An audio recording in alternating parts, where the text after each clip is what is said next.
Good evening. I'd like to reconvene our regular session. At this time, Mrs. Troublefield, will you call roll, please? Mrs. Briggs? Here. Mr. Cathell? Mrs. Klein? Here. Mr. Neal? Mr. Peden? Here. Mrs. Pryor? Here. Mr. Steele? Here. Mrs. Taylor? Here. Mrs. West Warner? Here. Mrs. Wright? Here.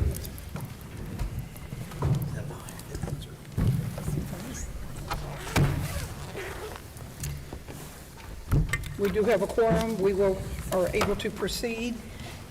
This time, we would do 3.02 and entertain a motion to approve the agenda for tonight's meeting.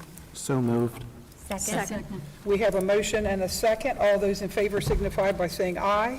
Aye. Opposed? That is unanimous. 3.03, could we please stand for the Pledge of Allegiance and the presentation of colors?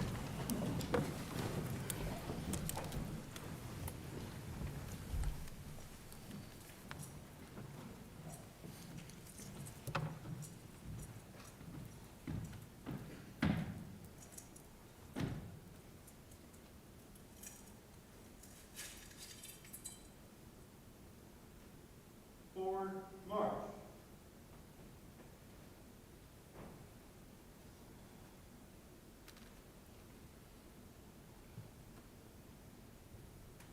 Ready, step.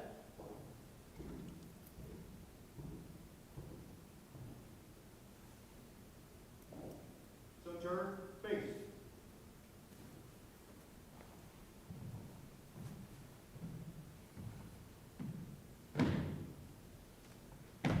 Post color.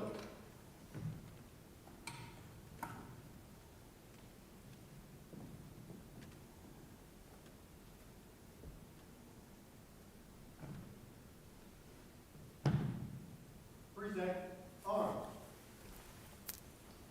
Please join me in the Pledge of Allegiance.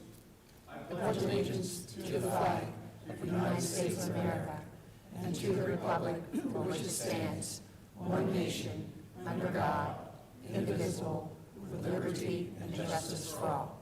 Order, arms. Center, face. Forward, march.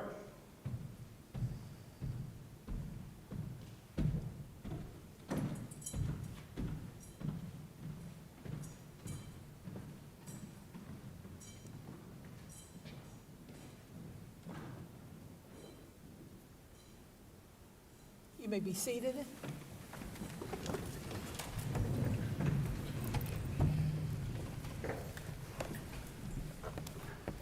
.04, student government representation.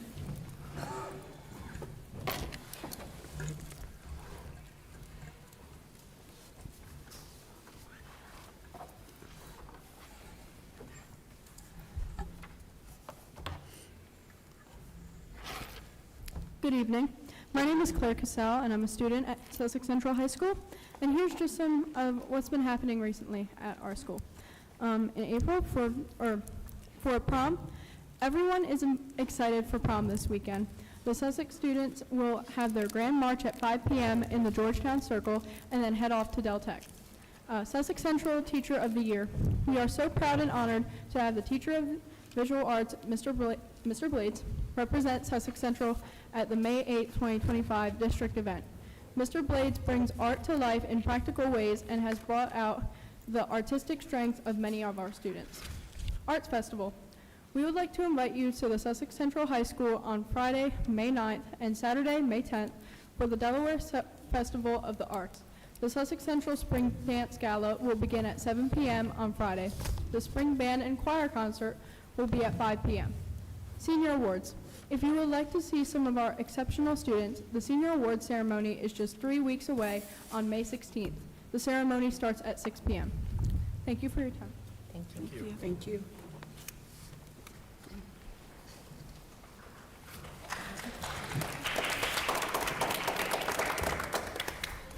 .05, approval of regular board meeting minutes of March the 24th, and 3.06, approval of executive session minutes of March 24th, 2025. Make a motion to approve. Second. We have a motion and a second. All those in favor signify by saying aye. Aye. Opposed? That is unanimous. 3.07, approval of board meeting minutes for March the 31st of 2025, and 3.08, approval of executive session minutes of March 31st, 2025. Motion to approve. We have a motion and a second. All those in favor signify by saying aye.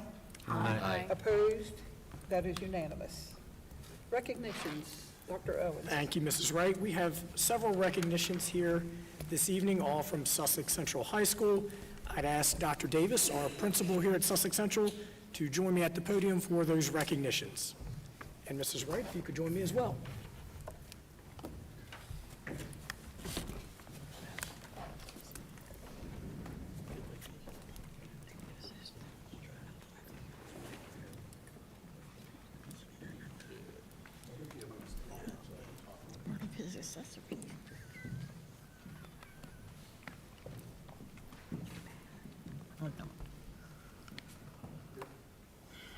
I'm going to call the students up, and then also the teacher rep. So Ms. Morelli can come up, Will West, and then Sorrel Nissenberg.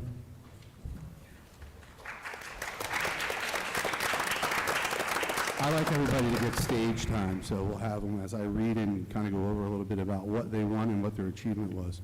We'll have some good stage time. It's also a good time for parents and guardians to take pictures if you like.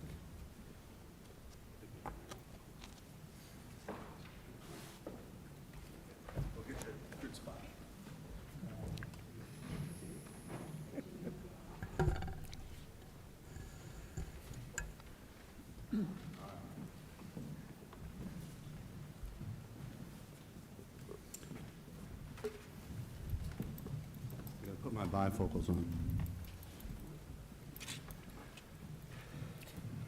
All right, while they're up there, so you know, they're being recognized because of their participation in the Delaware State Technology Conference, officially known as the Delaware Technology Student Association. That's a state leadership conference. It's an annual event that brings together middle and high school students from across the state to compete in over 60 STEM-focused events. The 2025 conference took place on April 8th, featuring competitions in areas such as robotics, coding, engineering, digital video production, and fashion design. We had 2 students earn first place at the conference. Will West and Sorrel Messimer earned first place at the TSA fashion design category. Little applause.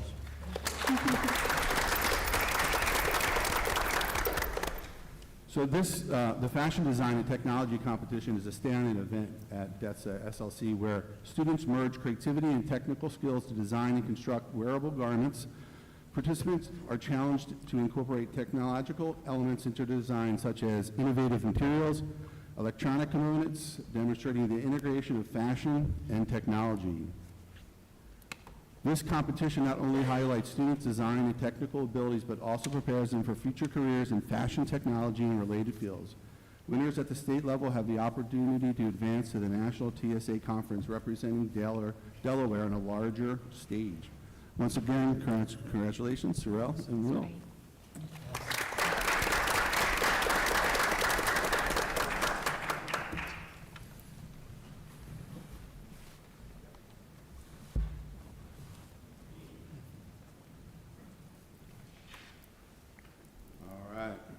We'll go with all state choir. So Mr. Oxborough and his choir participants.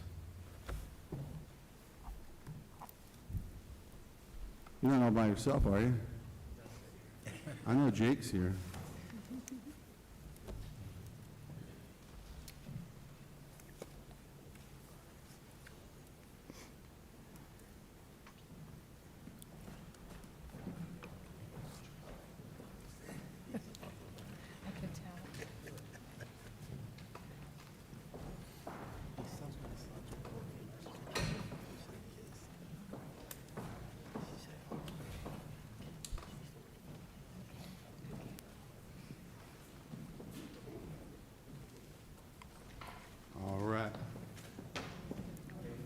I'll read, they'll take pictures.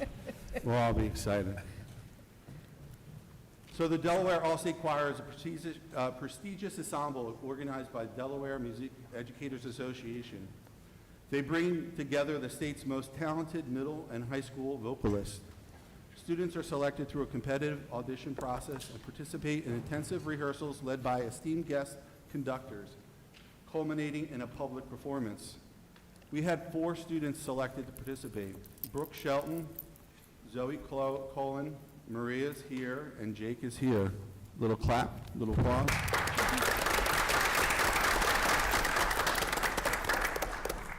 So I'll go quickly, but there's a lot to this. First, they have to be active members of their school choir, which they are. They have to submit an application in early October. They have to audition, where they learn and perform a designated choral piece. Through this process, the students demonstrate their ability to read and perform music at first sight. All auditions were conducted in person, with students performing individually for a panel of judges. The judges evaluate vocal quality, musical accuracy, and overall performance to select participants. Once again, it's a significant achievement reflecting their dedication and excellence in vocal music. So, for Maria and Jake, congrats.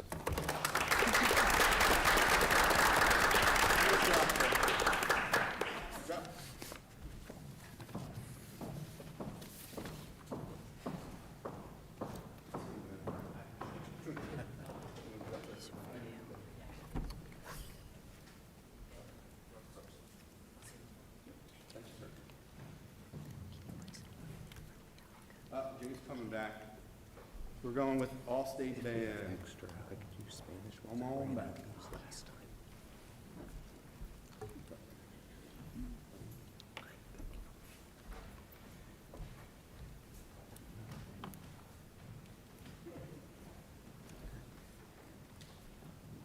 Let's make sure we got everybody. I think Claire's here too, right? For band? Jake, Sorrell is. Come on, Dick.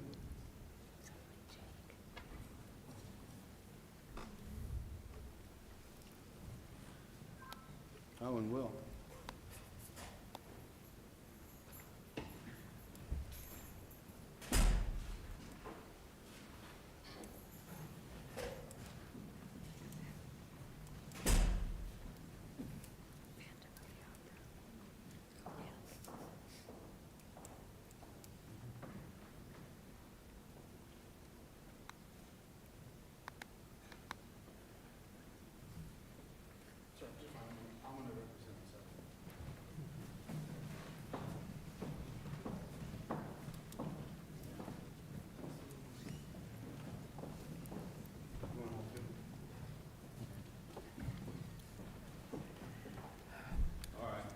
Mr. Abels couldn't be here tonight because he's at a fundraising event.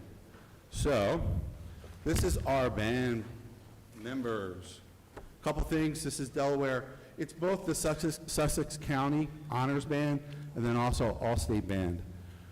Representing 6 students from Sussex County's Honors Band, we have Claire, Violet, Maria's here, Sorrell, Emily, and Will.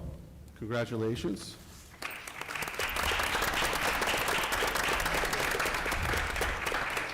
And Jake's holding 2 certificates because he was elected to All-State Band, so congratulations, Jake.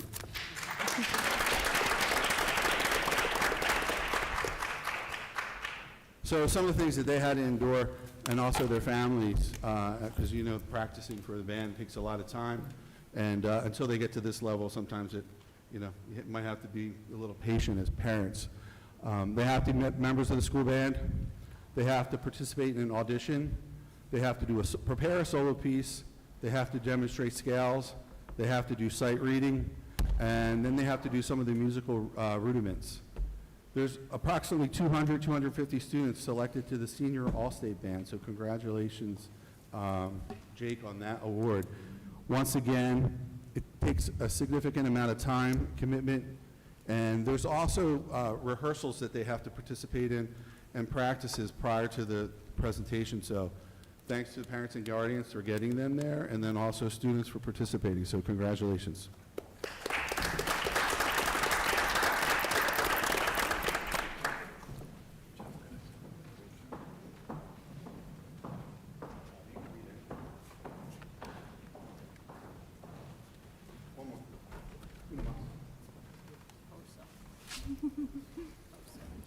All right, come on down, Maria.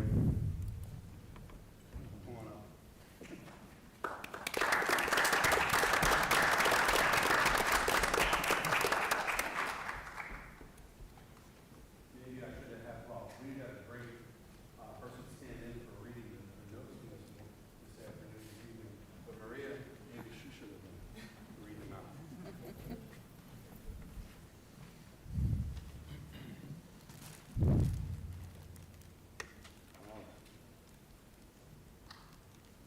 All right, this one's a little bit different.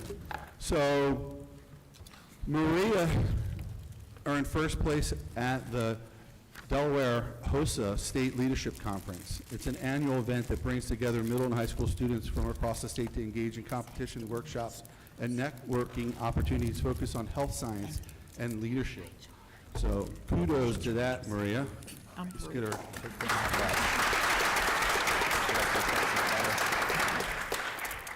Part of it, there's several different events that go on during this conference, and we had numerous students earn second, third, and fourth place, but our only first place winner was Maria. She was earned first place in the interviewing skills competition. It's designed to help students develop and demonstrate their ability to effectively communicate in professional interview settings, and obviously that's a critical skill in healthcare and really any profession. They look at proficiency. There's several things they have to do. They have to submit a resume, they have to participate in mock interviews, and their resume is evaluated for quality, personal appearance, and then they're also judged on their verbal communication skills, their response to content and questions, and overall impressions. So congratulations for that first place for your interviewing skills, and we look forward to see where you head. Thank you.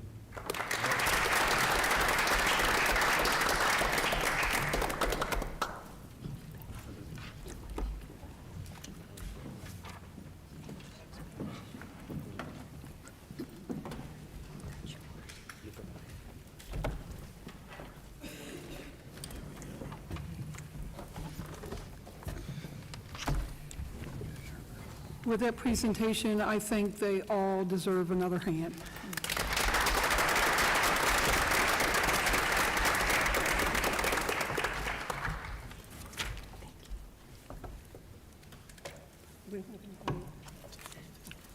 And now we move to 5.01, which is public comments. At this point in time, we do not have anyone that signed up to speak, but if there's anyone in the audience that would like to do so, you may come forward at this time.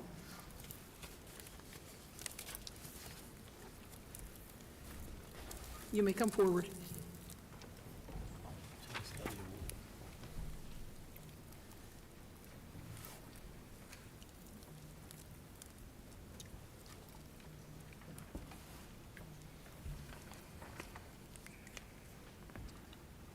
And if we could have your name, please. Good evening, everybody. My name is Melissa Velasquez-Zunu, and I'm a current senior attending Sussex Central High School.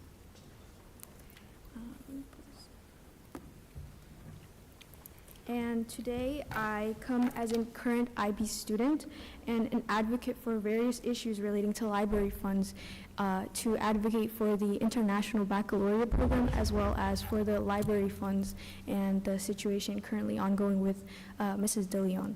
So as a current senior who has been doing the International Baccalaureate program for pretty much 2 years now, I have seen essentially the changes that have been undergoing, and I am somebody who believes in the true power of the program.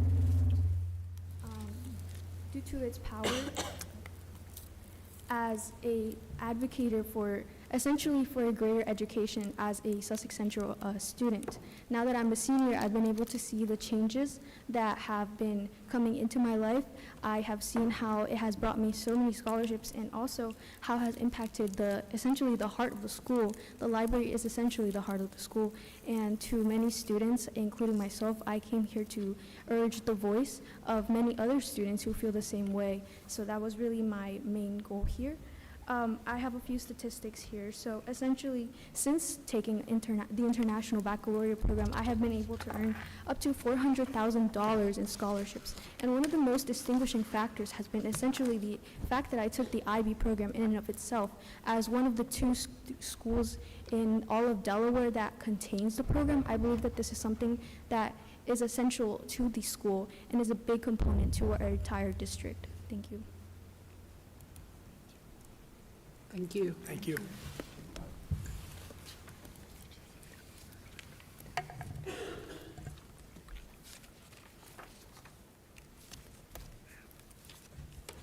Moving on to new business, 6.01, school choice applications for 24-25. Mr. Lewis?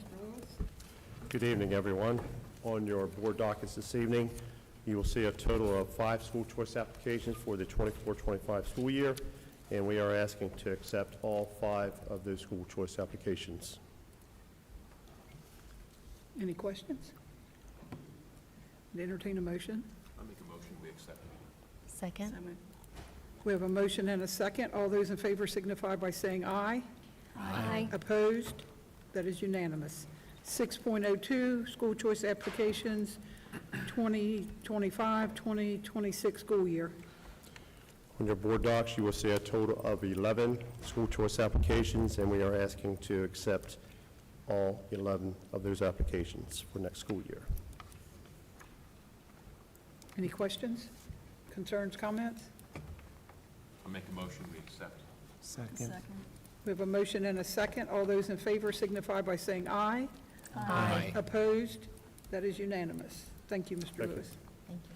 6.03, proposed 2026, 2027 boundary changes to notify parents impacted. Thank you, Mrs. Wright. As part of our Futures Committee, we've had ongoing dialogue around the boundaries that will serve this particular area of our school district. Assisting us throughout this process has been Mr. Bryan. Mr. Bryan, thank you for joining us. Many of you will recognize Mr. Bryan as a former supervisor of transportation here with Indian River. He's now working for the state in that same role, supporting transportation throughout our state. And we do appreciate his support with our Futures Committee, and he has a presentation that is in board docs under 6.03 that he'll walk through this evening. So welcome. Thank you. Good evening, everyone. Good evening. All right, so the issue at hand is we're looking at the boundary line for Sussex Central Middle School and Georgetown Middle School when the school moves up here to this location. And with that change, it possibly then also affects the Georgetown Elementary East Millsboro area, which we'll talk about as we go through. So the issue is the school is moving up here, and when the school shifts to here, Sussex Central Middle School starts here, they are actually in the Georgetown Middle School attendance zone. So we would actually have students who would be bused by the building to get to their school at Georgetown Middle. The Futures Committee had looked at many different scenarios, larger scale, different things, but at current outlook, the committee has come back for a minor boundary change to address this issue. And then basically to keep consistency of all of our feeder patterns from elementary to middle school, the request would then to follow that same boundary change that we would request for middle school to then follow to mimic it for the elementary between Georgetown Elementary and East Millsboro. So looking at a potential timeline for this was we presented at the March 2025 Buildings and Grounds Committee. We are here tonight looking at permission to go and then contact the parents affected, guardians, the families, so they have a time for input on this and how this may impact them. Of a tentative return for the May 2025 board meeting with what we get back in feedback to move forward. If it is moved forward, July through September would then work with UD Mapping. They house all the mapping for the state so that people know what schools to attend. We have to work with them to rework the boundary lines for the district so that then can be publicized for the 26-27 school year, which then also falls into the school choice window. That has to be done before then, so that way anybody who's applying for school choice, which if any of these students wanted to stay in the current school, school choice is one option. I know it was discussed at the Buildings and Grounds, possibly grandfathering, which we can have more conversation about that after the feedback, but that is also an option if the board so chose, was to do some grandfathering for those who may have a concern. And then the implementation would be for September 2026. that the boundary lines would take place, that change would take place. So not this coming school year, the following school year, because there's a lot of back-end work that needs to happen to make that happen, and mapping in other places. So while we're looking at the 26-27 school year, one, it needs time to complete the boundary changes with the state mapping system. It also allows a notification period for the families affected, so they also can have feedback as well as make plans if they need to make any school choice arrangements with that change, as well as the district and the remaining schools in the state of Delaware are shifting to Infinite Campus next year, which adding a boundary line change on top of that could bring some unforeseen problems that we wanted to avoid, and holding that off once that's implemented before we start moving boundaries within that system as well. As there's a picture outlining the current Georgetown Middle and Sussex Central Middle boundary zones and where they come together. So the areas that are at discussion is basically a red line outlined, if you see on the map, is outlined that's changing. Basically, the area that we're talking about is if you are headed northbound from Route 20 in Millsboro up here to Governor Stokely Road. If you would, the line would basically go northbound side of the highway, turn at Governor Stokely. The houses on Governor Stokely would remain going to Georgetown Middle. Anything behind that area would then be able to shift to Sussex Central Middle School. Follow it to Zora Road. Once again, the line would stay behind the houses on Zora Road. It would come down to Peterkins Road, come back by the school, and go back. So I like to call it a little triangle. It's not a perfect triangle, but it's this little point that's out there. That's basically all the houses that are kind of right in line with this building that students were either very near, neighbor to, or would go past to get to school in Georgetown. That is the area that we're talking about. If you look at the next slide, it does have a couple of the snapshots of addresses that are currently showing in those areas, just to give you an idea of where some of those are in where they're located, as well as the red dot being the current school, just so you can see in that relation to that. If we look at projected numbers, basically taking the current data of October when we did this and pulled all this together, and we've been working off of, and promoting all those kids for when this was 26-27, taking all those kids and moving them up through the feeder pattern lines. These are the numbers that we're projecting would affect 16 students. So not talking about a large amount of students, but it's still 16 is the current numbers as of that data. And outlined there is the different demographics of those students that would be affected in the change in the move. So that would be the middle school. If we then shift to the elementary, basically to mimic the same lines so that all those kids would follow in the same boundary, so all those fifth graders would move to the same middle school as we do with all the other elementaries. It's the same exact area of discussion as we talked about, coming up to down the northbound highway across Governor Stokely, back around Zora, back up Peterkins. This area would be the same area that we would be looking to shift from Georgetown Elementary to East Millsboro. This would help us not create an uneven pattern. It can cause confusion with transition between schools with rollover. It would require, if we didn't move this, it would have a small amount of kids that would then go to a different middle school than everybody else. So that's what we're trying to avoid, is keeping it continuous across all the schools in the district, that all elementaries feed to the same middle schools. And we've talked to, in the futures committees, we've had discussion with the administration at East Millsboro, and they believe that they are able to hold the capacity, they have the room to handle this change with their students shifting to their building. The current data, this is an estimate, so we don't know what kindergartners are coming in first grade by the time we go through those numbers are known, but taking current numbers and looking at what we have in that area, it's 25 students at the elementary grade. So once again, not a large number of students in that regards. And this is also an area, just to point out, some of you may be familiar with, this has been an area for many years that people have questioned why they don't go to Millsboro.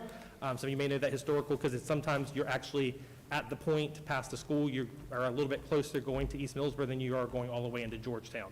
So it is an area that's always been discussed, but has always historically gone to the Georgetown area. Any questions?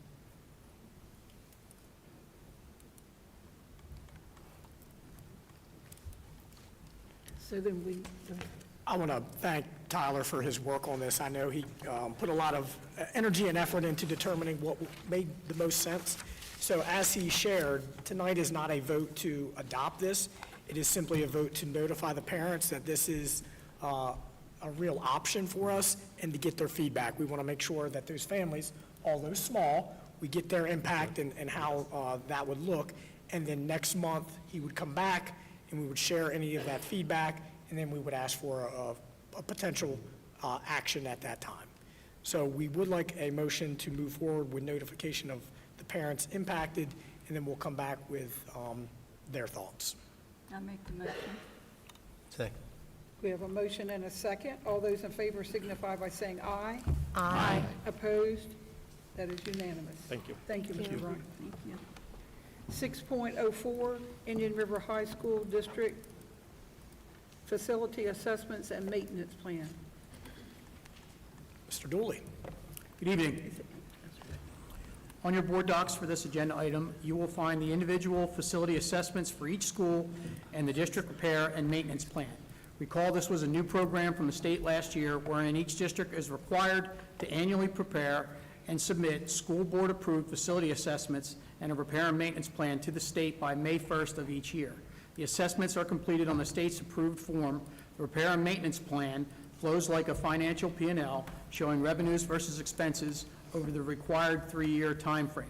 These documents were reviewed at the recent Buildings and Grounds Committee meetings. It will be my responsibility to make the approved submission to the state. I am requesting school board approval at this time. Any questions? I would just like to thank Mr. Dooley for the hard work on this project. Thank you for all the time and effort. It's a team effort. You're welcome. Any other questions, concerns, comments? I would entertain a motion. So moved. Second. We have a motion and a second. All those in favor signify by saying aye. Aye. Opposed? That is unanimous. 6.05, Indian River School District HVAC Engineering Proposal. On your board docs for this agenda item, you will find a proposal from the district's mechanical engineer for a district-wide study of our mechanical systems. The completion of this study will aid in developing a master planning roadmap for the various buildings and sites around the district, including the repair and maintenance, the repair and replacement of these major mechanical items. Maintaining operations of these mechanical systems is critical to conducting education on a day-to-day basis. Utilizing best practices when choosing to repair or replace such equipment and also how to operate these systems directly impacts the significant expenses involved with these systems, including power. This proposal was presented at the recent Buildings and Grounds Committee meeting, as was the topic of master planning. I am seeking school board approval for this proposal at this time. Any questions, concerns, comments? Entertain a motion. I'll make a motion, we approve. We have a motion and a second. All those in favor signify by saying aye. Aye. Opposed? That is unanimous. Thank you, Mr. Dooley. And then we move on to 6.06, Sussex Central High School logos. Mr. Dooley, you can hang right there just a second. I'll kind of share. You've got 2 attachments in board docs that I'll go through in just a second when Mr. Dooley will do the heavy lifting for us. But just to refresh everyone, at our most recent committee meeting, we discussed the logo options for the new high school, both interior and exterior. So we need to move on that in order to get those fabricated in time for the opening of the building. So that is our initial drive this evening. However, as many of you are aware, there's been ongoing discussion, really dates back about 5 years, to the renewing the Night on Horseback, which is the traditional historic night from Sussex Central. When this building was built where we sit now, that logo was changed to the 2004 version of the knight, which is a knight holding a sword, pushing downward, and you'll see that in your slides. So I will turn it over to Mr. Dooley, but I do want to say that option A is what was presented at the most recent executive committee meeting and Buildings and Grounds, so that illustrates what we have discussed. We can make any changes that we would like this evening. Option 2 shows the change of the logos that have been discussed back to, that's option B, back to all being the Night on Horseback, which is one of the requests of some of our community members to go completely back to the Night on Horseback. And I believe you've all received literature on that, and we've discussed it at length at the committee. But, Mr. Dooley, can you share what you have for us for consideration this evening? The Sussex Central High School construction project signage package is going out to bid, and a school board decision is requested in regards to logo placements in specific locations. This item was discussed at the recent Buildings and Grounds Committee meeting. At that committee meeting, a request from a few board members was made to bring two options before you tonight. These two options are shown on your board docs. Option A shows the current design package. This option demonstrates an effort to reflect various school logos from the district's branding guide. Option B reflects switching of the locations where there is a knight holding a sword to the knight on horseback. And then I wanted to just walk through these attachments real quick for you. So option A is the current design branding guide selections. These were the items that were given to the architect and RYJ at the beginning of the project. Then there's a drawing, map of the project, primarily focusing on items 1, 2, 3, and 4, a little clockwise pattern right circulating around the gym there. But then there's also 5, 6, and 7 out there a little farther on the site. So then if you flip to the next section, you'll see that location 1, which is the south side of the exterior of the gym, showing the knight holding the sword. Mr. Dooley, can I jump in? Yep. I don't know if the board members, it was attached the way that mine was, but you may need to rotate this in the very top middle of your screen. There's a diamond with an arrow pointing counterclockwise. If you click that enough times, it will orient it so you can see it a little better, right in the middle of your screen there. Happy to help. If you give me a little nod, I can help you as well. Sorry, Mr. Dooley. That's all right.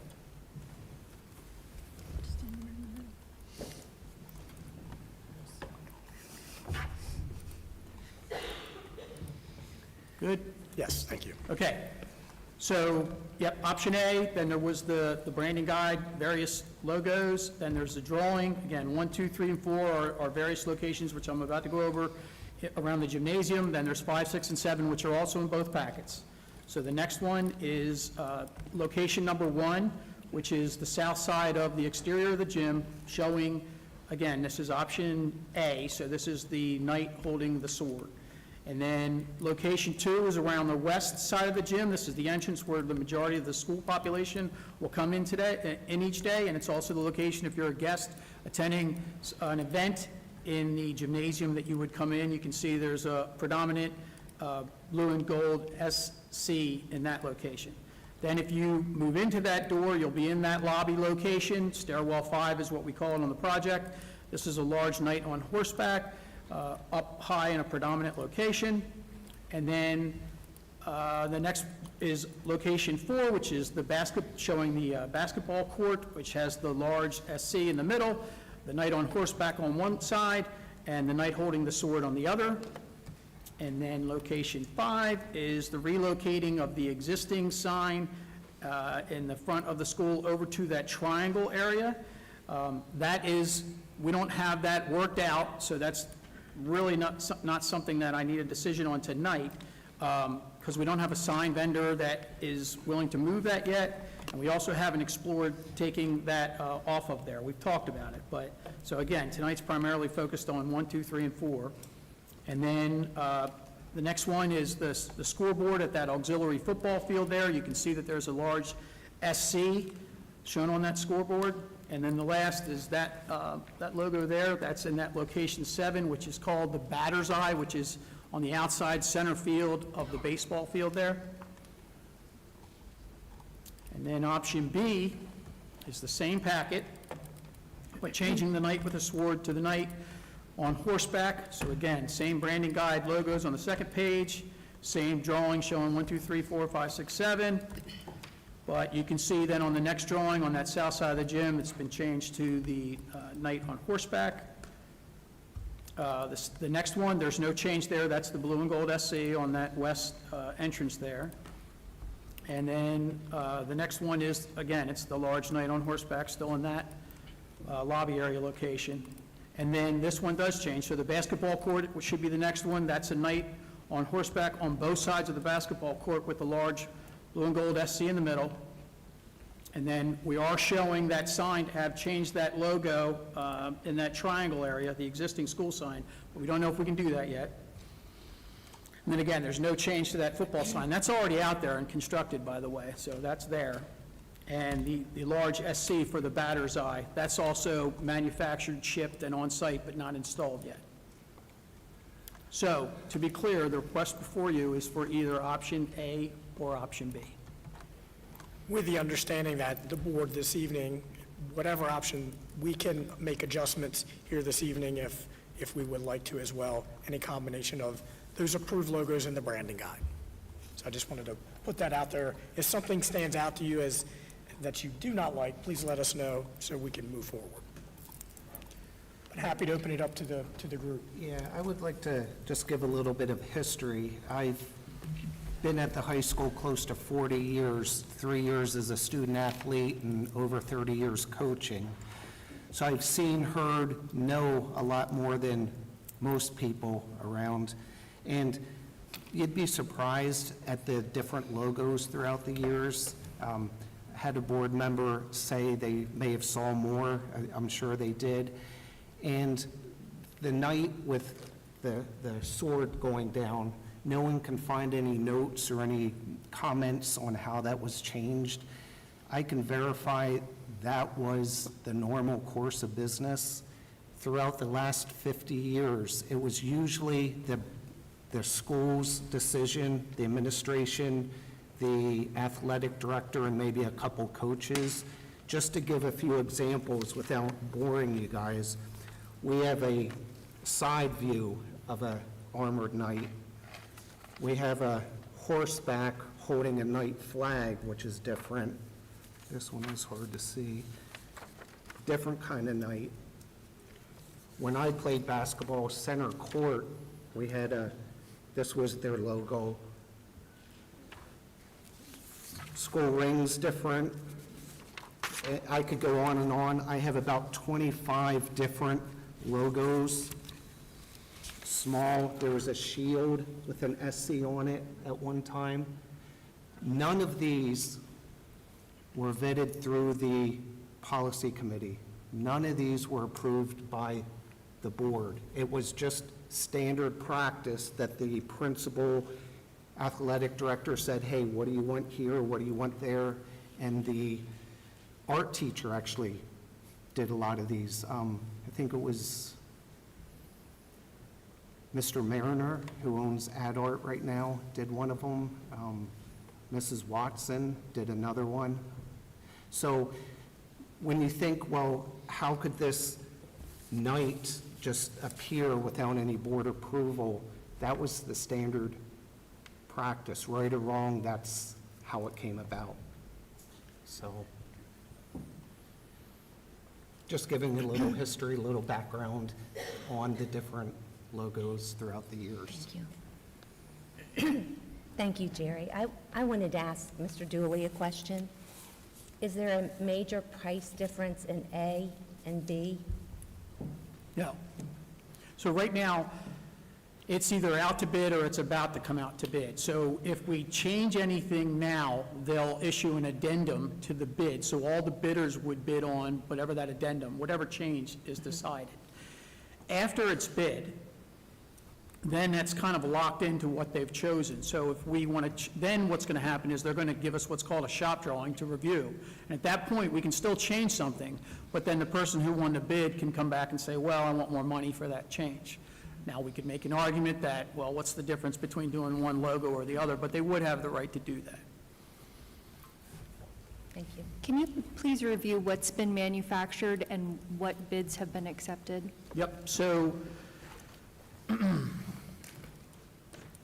so 1, 2, 3, and 4 is what's out to bid right now, right? So the, on the south side of the gym, right, that's not there right now, which it would be the 4th page in. That would be location 1. Location 2 is also out to bid right now. Location 3 is also out to bid right now, as is location 4. Location 5, that's the existing school sign. So what we're doing is we're pursuing a contractor to relocate that, because that sign's not that old. But what we don't know, one, is if somebody will move that for us and what the cost will be of that, and two, depending on the board's decision, if we're going to leave that logo on there or not. So that sign right now with the knight holding the sword is out in front of the school here. The next one is this is a scoreboard. There's several scoreboards in the baseball fields areas, but none of them are this large, so they don't have a logo. That is the one that's on the auxiliary football field, and so that logo is there. It's out there tonight, standing up 20 feet in the air. That's installed.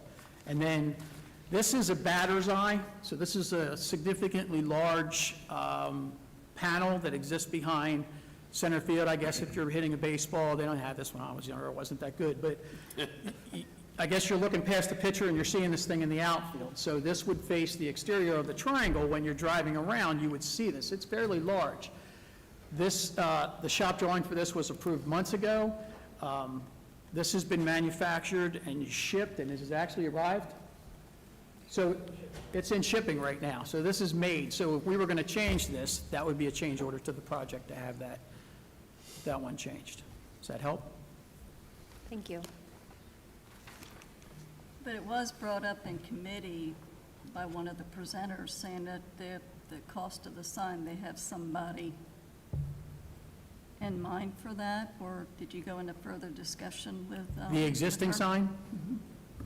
Yeah, so the one company that you asked, Phillips, has said they don't want a piece of it, so we have to continue to try and find somebody else to, one, move it and reinstall it, which I would imagine would be able to find somebody to do that. It's just a matter of what the cost is. But then the question is, can we find somebody to take the knight with a sword off of that and put a knight on horseback? That's one. I don't know that much about signs. I don't know. I mean, ad art's pretty amazing. They might be able to do that. They might not.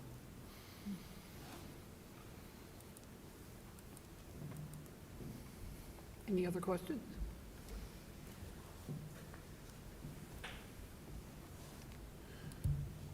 Just as a point, when Mr. Peden had said about there's been various changes, and I agree with it that there's been various changes to that, but and correct me if I'm wrong, because I'm not the first class that came to Sussex Central under the Golden Knights, but I believe the first emblem for Sussex Central Golden Knights was the knight on the horseback.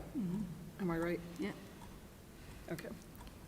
because they integrated and then they consolidated when they were forced to do that. And that's what the, agreement then. So it's got a lot of history to it. And that's what they're trying to, I do give Jay and Karen a lot of credit. All these 25 different logos you guys identified, they just can't pop up out of the blue. So you came up with a branding guide, and it was vetted through the policy committee, approved by the board. So I like that there is discipline and structure in place, so thank you. the structure's excellent, so you've done a good job with that. Yeah, Thank very you. good job. I had questioned today, when I read that it's the branding guides mentioned in the uniform portion, which kind of led me to think, well, maybe, in branding, when you're doing uniforms, particularly athletics or band, these may be okay, things to use. I get worried about, I'm a traditionalist, always have been, and I really worry sometimes if we keep changing and changing, we're going to forget where we started. And I think sometimes you have to think where you started, and you have to have a grounding spot. You have to know your history I agree. and it progressed. Yes, since this whole conversation is about history, I am appreciative to Mr. Peden showing us some Yeah, of the I know other some of these forgotten logos. And I think however the board chooses to proceed, there should still be some sort of, knowledge. There should be a display or something that kind of honors some of these logos that have taken shape throughout the years. So, Mr. Dooley, just to be clear, I'm on option A again. And the logo in question is the knight holding the sword. And currently, as part of the package, that knight is displayed in, I believe, 3 locations. One is on slide 4, on the south side of the gym. Correct. The other is on slide 7, Which would on be the one side of the basketball gym, court? on one side of the gym floor. Yep. And the third is on the existing sign, which we are attempting to relocate, but we have not been able to do so yet. So those are the 3 in question, correct? You've not been able to locate them any other area. The other logo that's used, as you've acknowledged, is the interlocking SC, which I don't think that's in question. The baseball SC, which is the sword running through, that batter's eye, as we now know it to be called, has already been fabricated, but we could look at that as well. So I just want to make sure we're clear. Those are the 3 that are in question right now, correct? Well, yes, for the construction project, but if you drive out on the site, you'll see all of these logos. I mean, I was up on Thursday, I counted about 50 locations. They're all over the sporting facility around the existing school. So these are the ones that are impacting the current construction project. Okay, so are some here at the current school, which will be the middle school, and when you say 50, you're talking about interlocking SCs? They're on signs in the football stadium, side of the building, banners out front here, on trailers, these and others. You showed some, Mr. Peden. So we've given you option A, which was presented at the committee meeting, which we had talked about, and option B, which is converting what is those 3 locations to the Night on Horseback.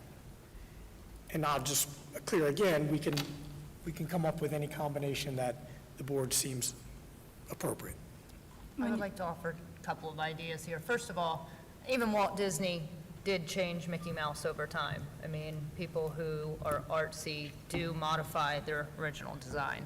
I had mentioned in committee that a whole generation or 2 of people have come to recognize the night like this, and I do think that the tradition of the Gold Knight also needs to be probably the prominent. I love that it's the big picture on the wall when you walk in.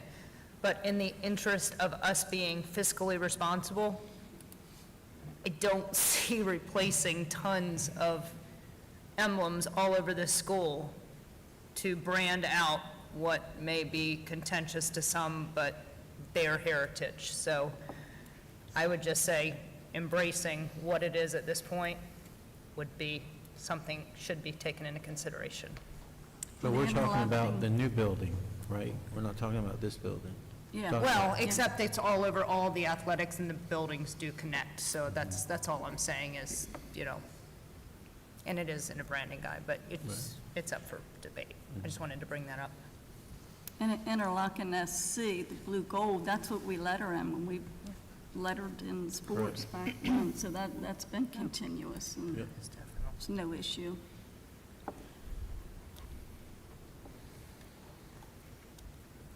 Just want to state that this is difficult because I think we all want to respect and honor the history, and I think the history should be showcased. I think it should be a large part of the new Sussex Central. How that can be done is the question. So with the evolution of change, like Mr. Peden has talked about, and how history does change in towns, in organizations, in companies, in agencies. Time has changed, and we have to look at that also and think about how the athletics, the teams, that's a part of their spirit, what they stand for, the Golden Knight, which is also what the alumni stand for, the Golden Knight, but they see it different ways. So in trying to resolve this conflict, I think it's very important to think about the 2 living as one. And when I say the 2 living as one, I like the idea of highlighting the Golden Knight on the horseback throughout the school, because I think that's critical, showcasing it. But also honoring and respecting today and the change that's occurred by having the other knight or the SC or whatever throughout the school. So I guess I'm standing on trying to come up with a win-win solution by looking at it that way.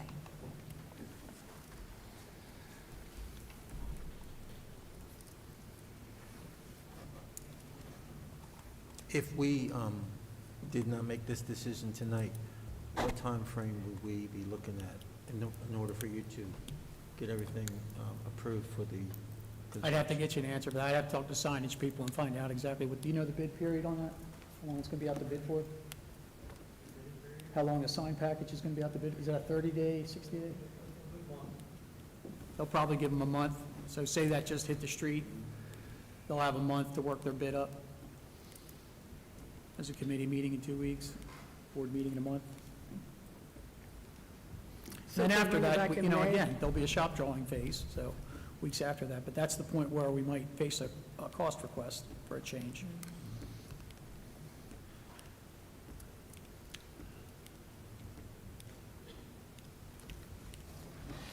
Mr. Cowan, if we were to wait, we have an early board meeting in May, given the calendar.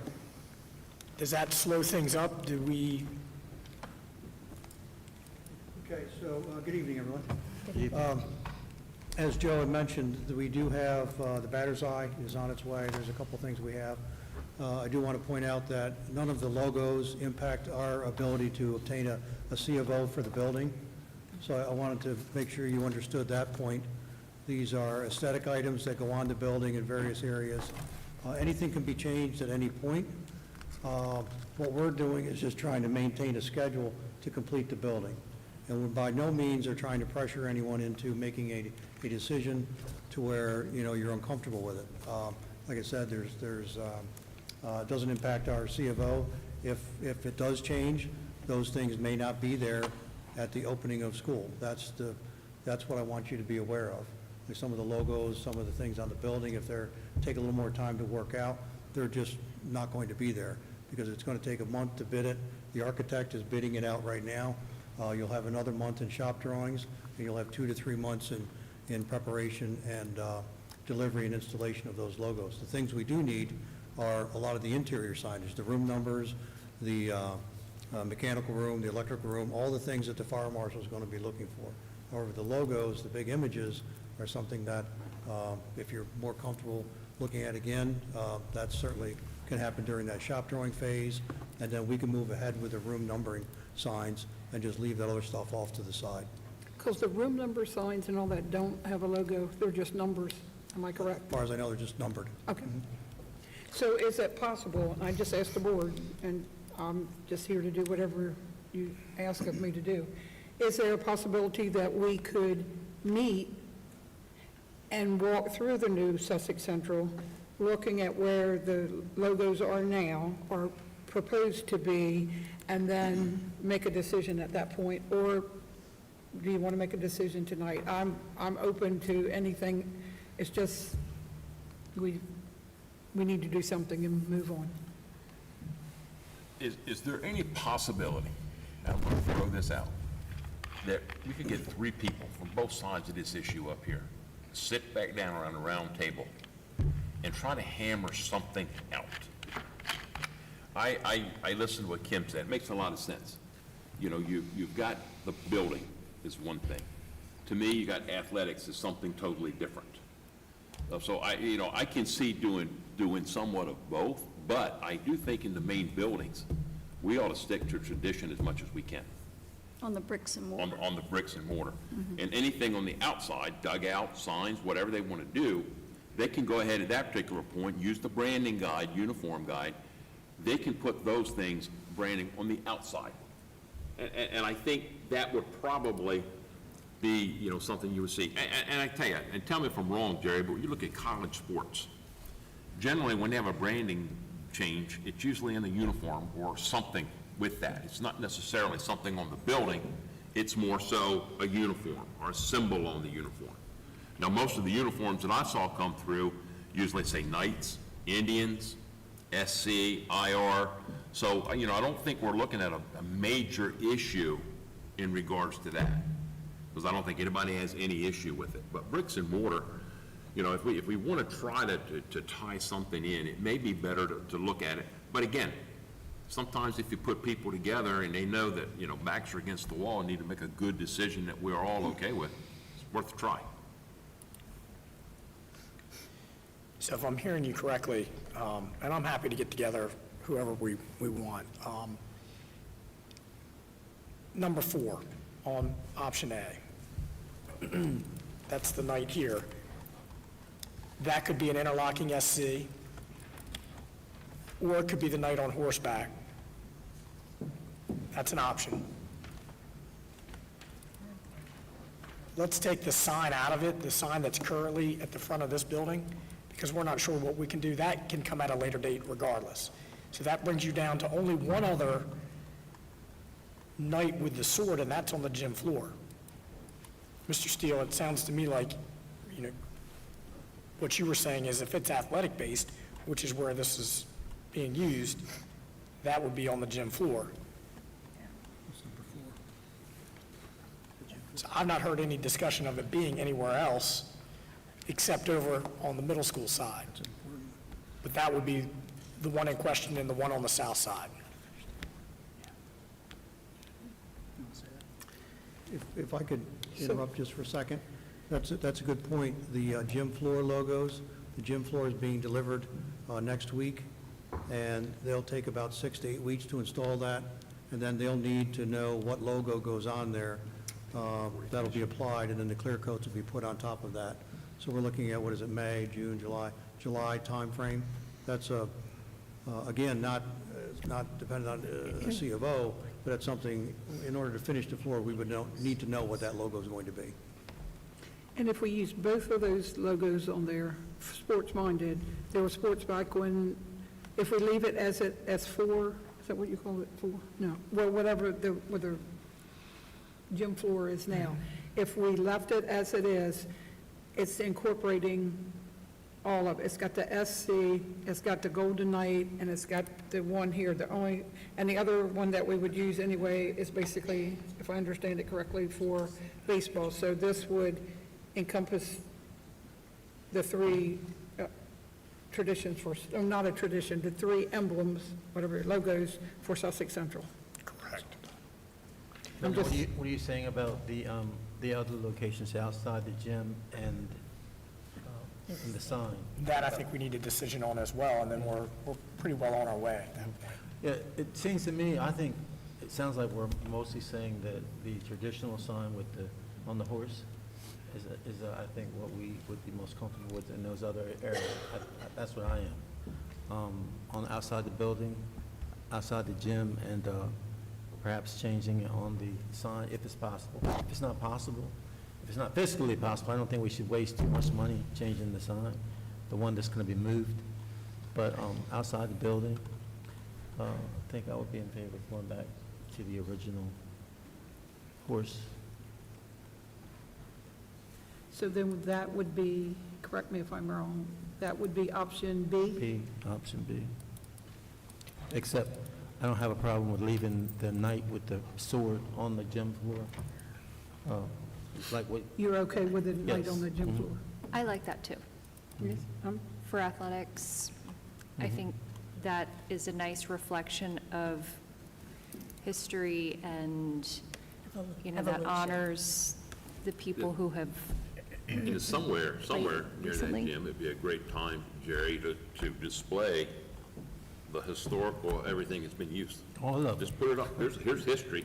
It'd be This great was to used, have a wall. I'm not sure when you went to school, I don't want to put your age out on stage, but I know it's a long time ago, but you know, you could even use the one you remember, hey, this was then, this was there.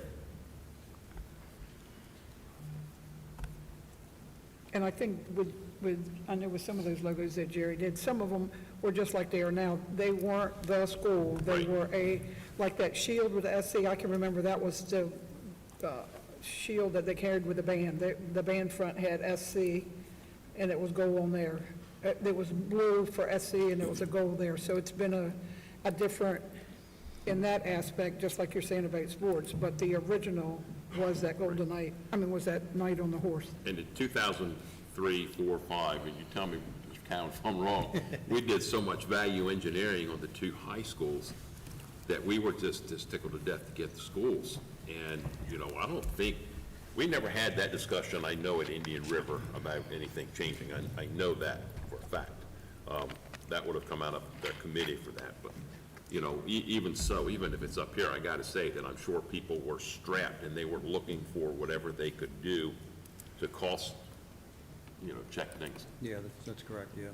So So you need hearing a now, we can, if you so choose, we could do, Ivan, you can do your motion, which would, the only exception to that, if I understand you, is that the gym floor would remain the same as it is now. The gym floor would be as displayed in option A. Right, okay. So if And everybody's two as willing well, for, you know, with, I know they talked about it at committee was, you know, befitting, you know, the Golden Knight on horseback to the letterhead and official documents of the Right. high That's school. the other thing. right. You know, and social media, because the high school tradition, Knight on horse. Yeah. And that would, now, just thinking of that, and then we'll go ahead and entertain this motion on here.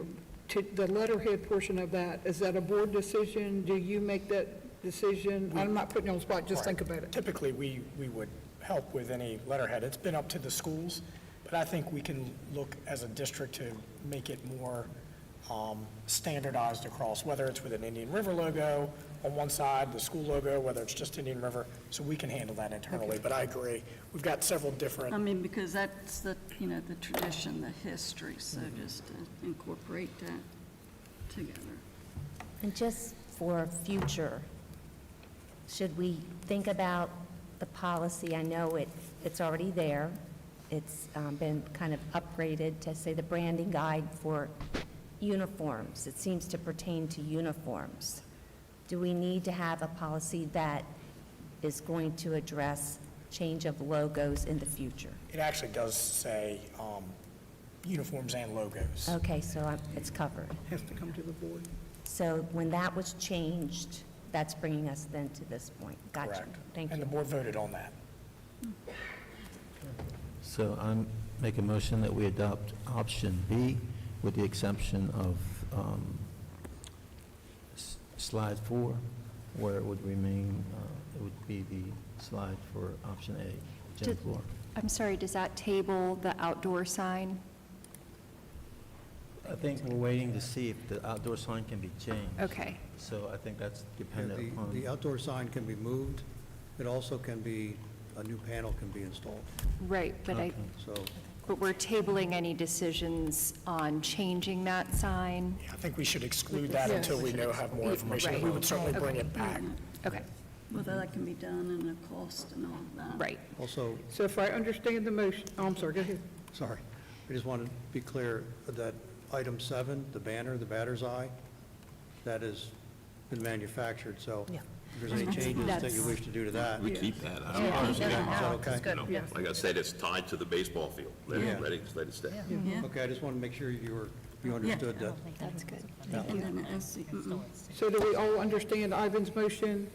He is motioning that we use option B with the exception of whatever slide number that is for the gym floor, where we will have both the knight on the horse and the knight with the sword.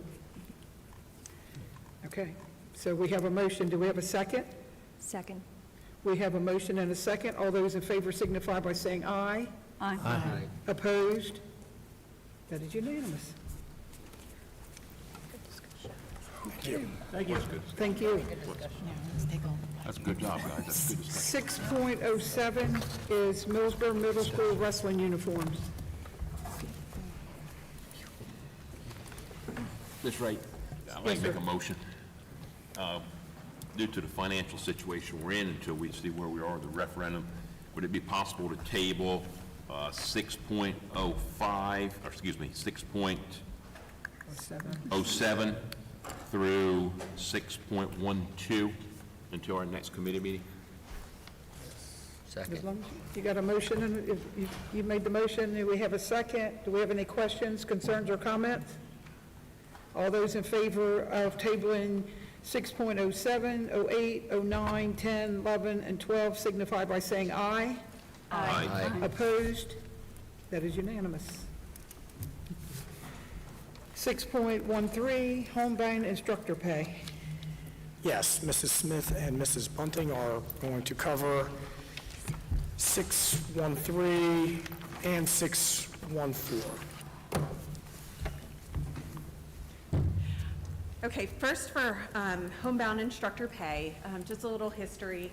Pre-COVID, we had a flat rate for that rate of pay for the instructors. During COVID, we had to go to paying per diem for the rates because we were struggling to find instructors for all of the needs at the time. Now that we're past that period of time and looking at some cost savings measures, we're proposing to change the homebound instructor pay to $40 an hour flat. And based on the homebound pay that we've paid thus far this year, calculated out and extrapolated for the entire year, that's looking at approximately a $70,000 savings.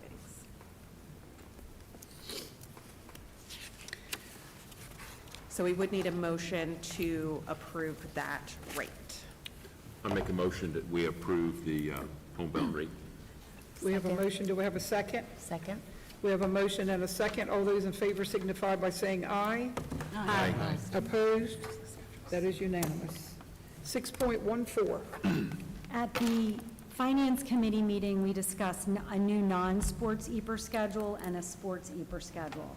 The non-sports EPR schedule, we looked at the current non-sports EPR schedule and we made it a lot leaner, cut out some things, and this will result in a savings of approximately $388,000, and we're asking the board to vote on the new non-sports EPR schedule for the 25-26 school year.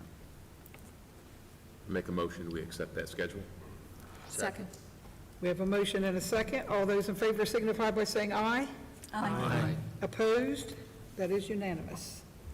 We also talked about the sports EPR schedule. We looked at the coaching salaries, and we changed the way we did the coaching salaries, which would result in a savings of approximately $82,000 based on this year's coaches' salaries. So we'd ask the board to take a vote on the sports EPR schedule as well for the 25-26 school year. Any questions? I make a motion that we accept and approve that new schedule. Do we have a second? Second. We have a motion and a second. All those in favor signify by saying aye. Aye. Opposed? That is unanimous. Thank you. 6.15. Mrs. Smith is going to go through, this is a great news item here. We were successful in a grant that we weren't sure we would qualify for, but I know Mr. Lewis and Mr. Mall put in quite a bit of work here for this grant. So, Mrs. Smith, can you give us the details, please? Yes, so I believe this grant came through an email that Dr. Owens received. Mr. Lewis looked at it, Mr. Mall, and worked through, because we weren't sure what we wanted to do with it would qualify for the grant, reached out to the Criminal Justice Council. They said it would. So thanks to Mr. Dave Mall, he wrote a white paper that explained what we were looking for, and that was funding for 2 of the Open Gate weapons detection. Thank you. I always want to say metal detectors, and that is not the right answer. Weapons detection systems for our sporting events. So we were successful in getting the grant approved for $44,500. The weapons detection systems are on order, and we've already started the quarterly reporting process with Criminal Justice Council. So we wanted to share this awesome news item. Thank you. Thank all of you for your effort. Thank you. 6.16, Sussex Central High School change orders. Hello again. On your board docs for this agenda item, you will find 2 attachments showing change orders for the Sussex Central High School Major Capital Improvements Project. All of these change orders have been presented before the Buildings and Grounds Committee. One attachment is for paving options on the parking lots. This change order is above the preliminary approval thresholds as outlined under the board's procedures for change order approval thresholds. The other attachment shows 6 change orders for ASI 34, which are individually below approval thresholds. However, they go together for a body of work within stairwell number 5 including an SRO space below the stairwell. Mr. Cowan with RYJ is here to provide additional detail on these change orders and respond to any questions. Okay, thank you, Joe.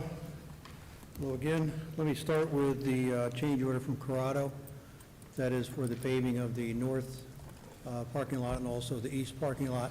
I want to point out that this was not an error or omission on anyone's part.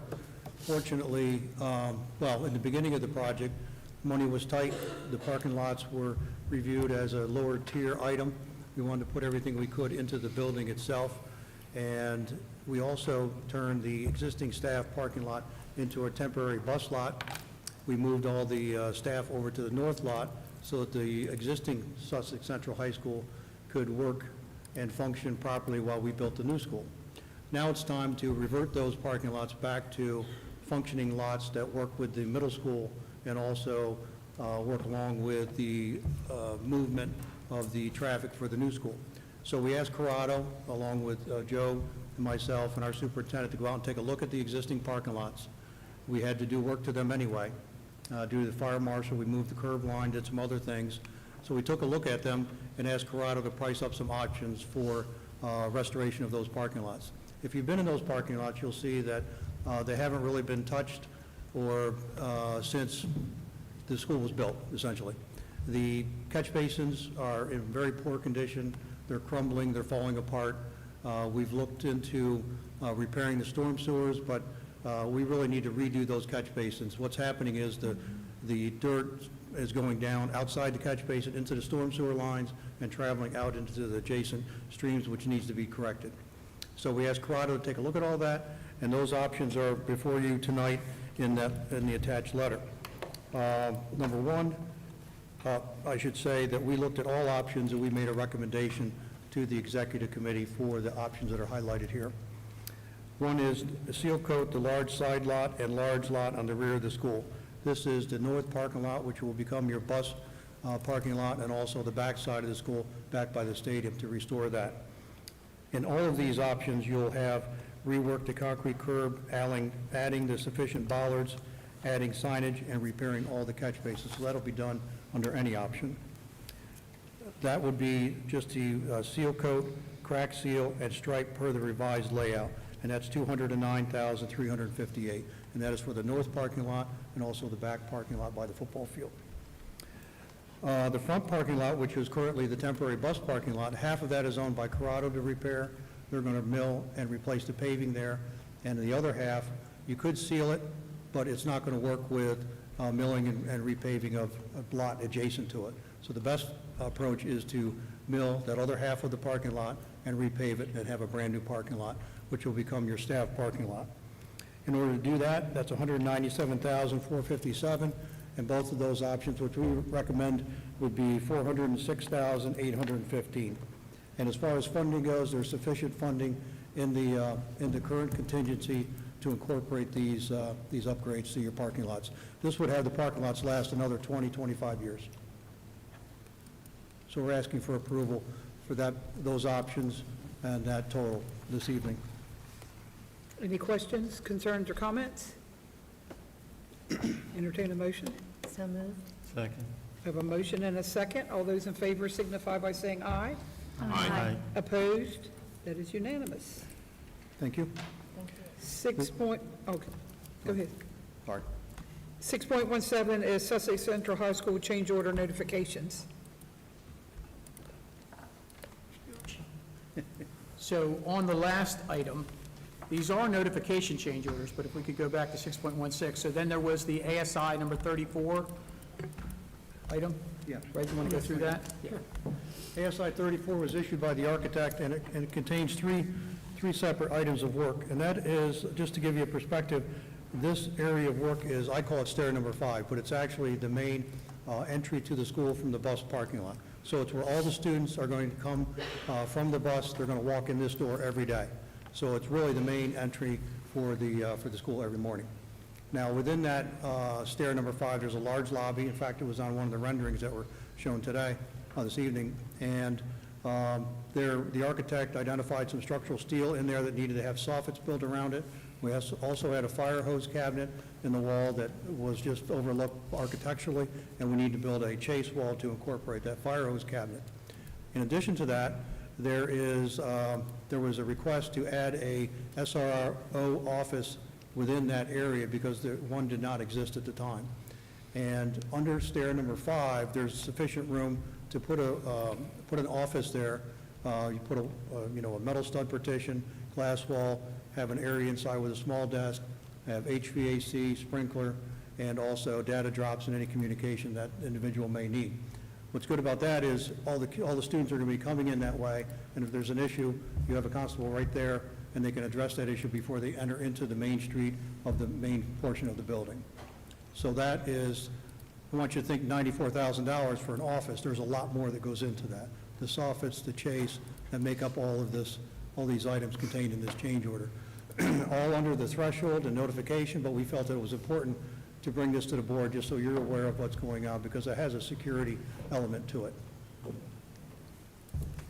Thank you. So we need to, I'm not sure, but we need to entertain a motion for 6.17 for the change order notifications. So moved. Second. We have a motion and a second. All those in favor signify by saying aye. Aye. Opposed? That is unanimous. Moving on to old business, 7.01, major capital planning. Dr. Owens? I'm sorry, Mr. Dooley. Back up one. Wait, got one more. So then under 6.17, there was a change order notification that was reviewed at the Buildings and Grounds Committee for the Deglio Bizzi, right? Yeah, we have one easy one here. This is just for temporary filters for the temporary heat. When we run our temporary heat, we put in temporary filters. We never know how many we have or how much we need, so we asked the contractor just to exclude that, and we'll address it. We don't want them to put in too much money or too less money. We monitor that, and they go through the building and they change out the temporary filters, so we don't use the permanent filters. And that's pretty typical for this stage of the project. Does that require action as well? That's just notification. It's Notification. 3,269.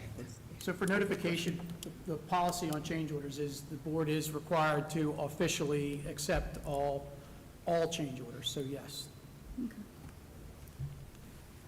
So we would ask for action this evening on that as well. Right. We can rescind the first one that we did because that was a part of it, and then have this include all of 6.17, because the first part of 617 was 94,776, correct? The change orders for the SRO office itself. 94,776. Right, And then you have the 3,269. Right. I'll make a motion to accept all the change orders. Second. We have a motion and a second. All those in favor signify by saying aye. Aye. Opposed? That is unanimous. Thank you. Thank you. Thank you. 7 is old business, 7.01, major capital planning. Dr. Owens? Thank you. Site work is progressing at our courtyards and main entrances and ball fields at the new Sussex Central High School. Classroom wing exterior metal panels and flooring are 95% complete. Interior wood door installation is 90% complete. Mechanical, electrical, and fire alarm finishes are near completion in the classroom wing. Finish painting in the classroom wing continues and stairwells are being touched up. The main gym basketball equipment, running track, and bleachers are installed. Installation of the main gym floor is set for May 1st. Final casework is being installed as well. Floor waxing continues at various areas. The furniture delivery, which is very large, several tractor-trailer trucks, is scheduled for May 5th, so that'll be an exciting time as well. And that will take place over several weeks. And finally, our executive group continues to meet monthly to explore cost savings, construction alternates, and project obstacles. And as we've done monthly for some time now, we do take a building tour, which is a nice way to watch the progress and make sure we're continuing on the right path. Happy to answer any questions. No questions? We'll move forward. 7.02, referendum for June the 5th, 2025. Dr. Owens? Thank you. If Mrs. Smith could join me, what we wanted to just give an update, which we will provide an overview of the presentation that we have finalized over the last couple of weeks since the board did elect to move forward with our June 5th referendum. So I would ask you to pull up, and I'm going to go through this very quickly, but this is our public-facing document that we'll be sharing as we visit with the public and discuss the referendum. Slide 1 is just the date and our logo that we'll be using for this referendum. Slide 2, it's for increased operating costs and the competitive salary package. And IRSD has not, and just important to note this, and we'll share this throughout as we present, but we have not passed a current expense referendum since 2017. Slide 3 illustrates why this is needed, and this is really one of the main points here is that 7% annual increase on average over the last 3 years compared to our 3.5 revenue generation over that time. And as we've said for some months now, that just is not sustainable for the school district.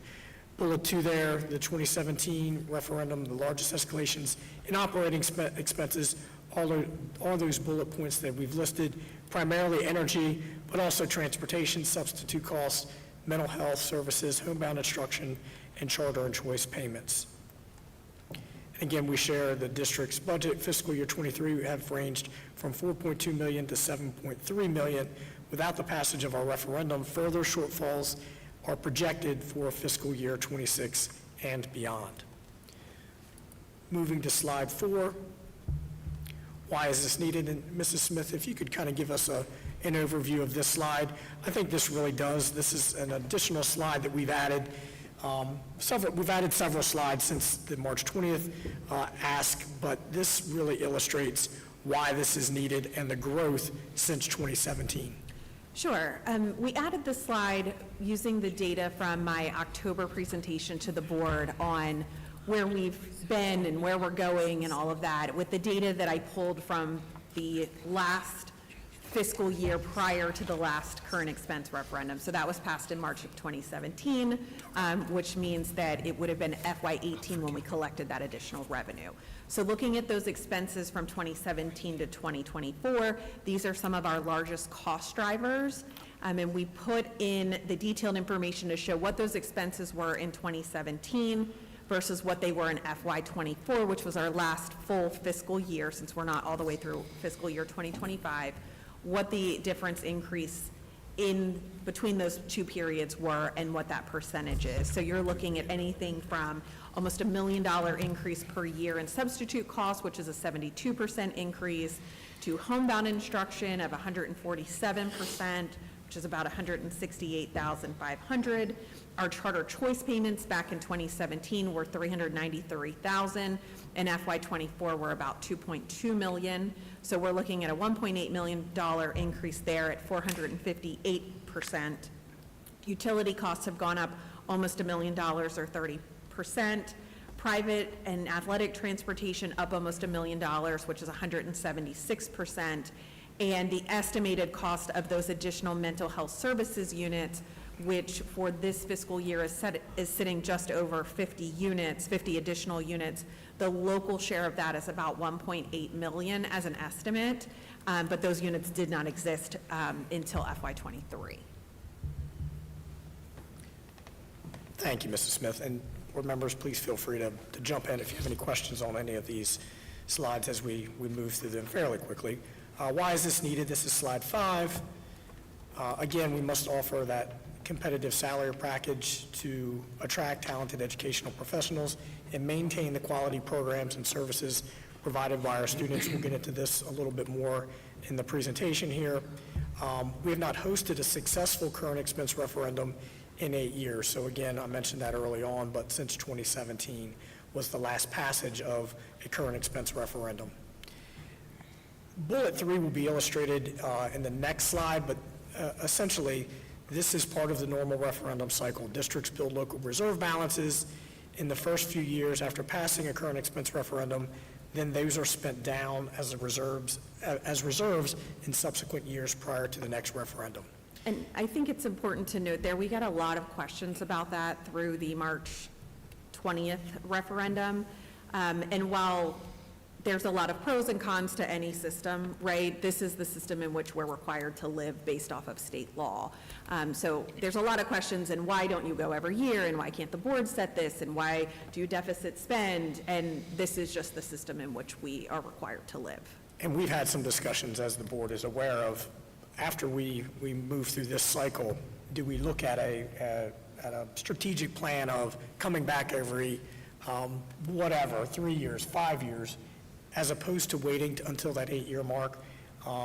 We know that referendum reform is being highlighted throughout the state, so that may change the progression there, but that is something we want to look at once we get through this process.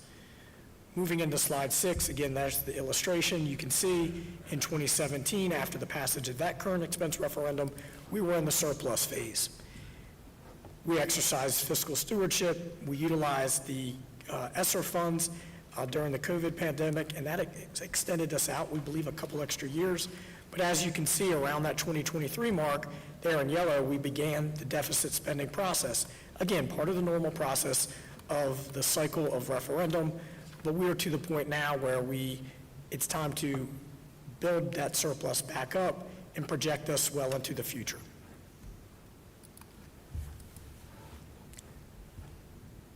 Slide 7.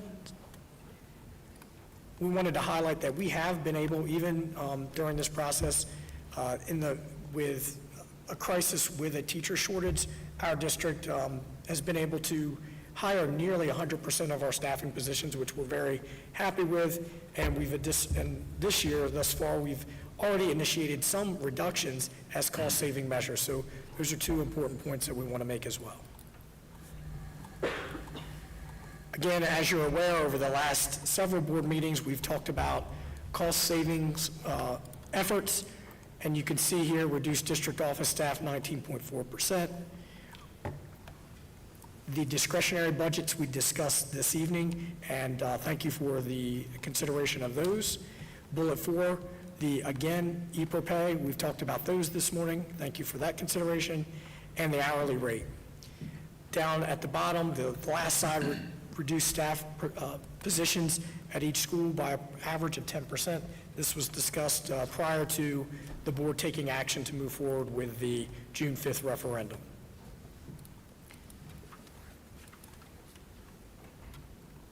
Mrs. Smith, will you take slide 9 there? Sure. Some of these were presented in the prior presentation as well, but some have been added and some have been updated.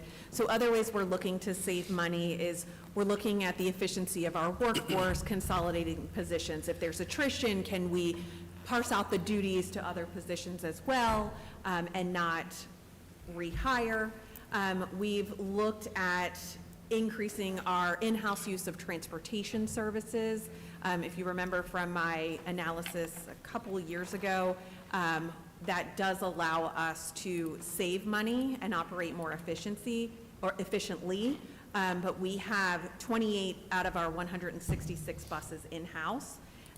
In 2017, we entered into an ESCO project, so looking at energy savings and having an energy audit to implement equipment and more efficient light bulbs and things like that in the buildings to help save money there.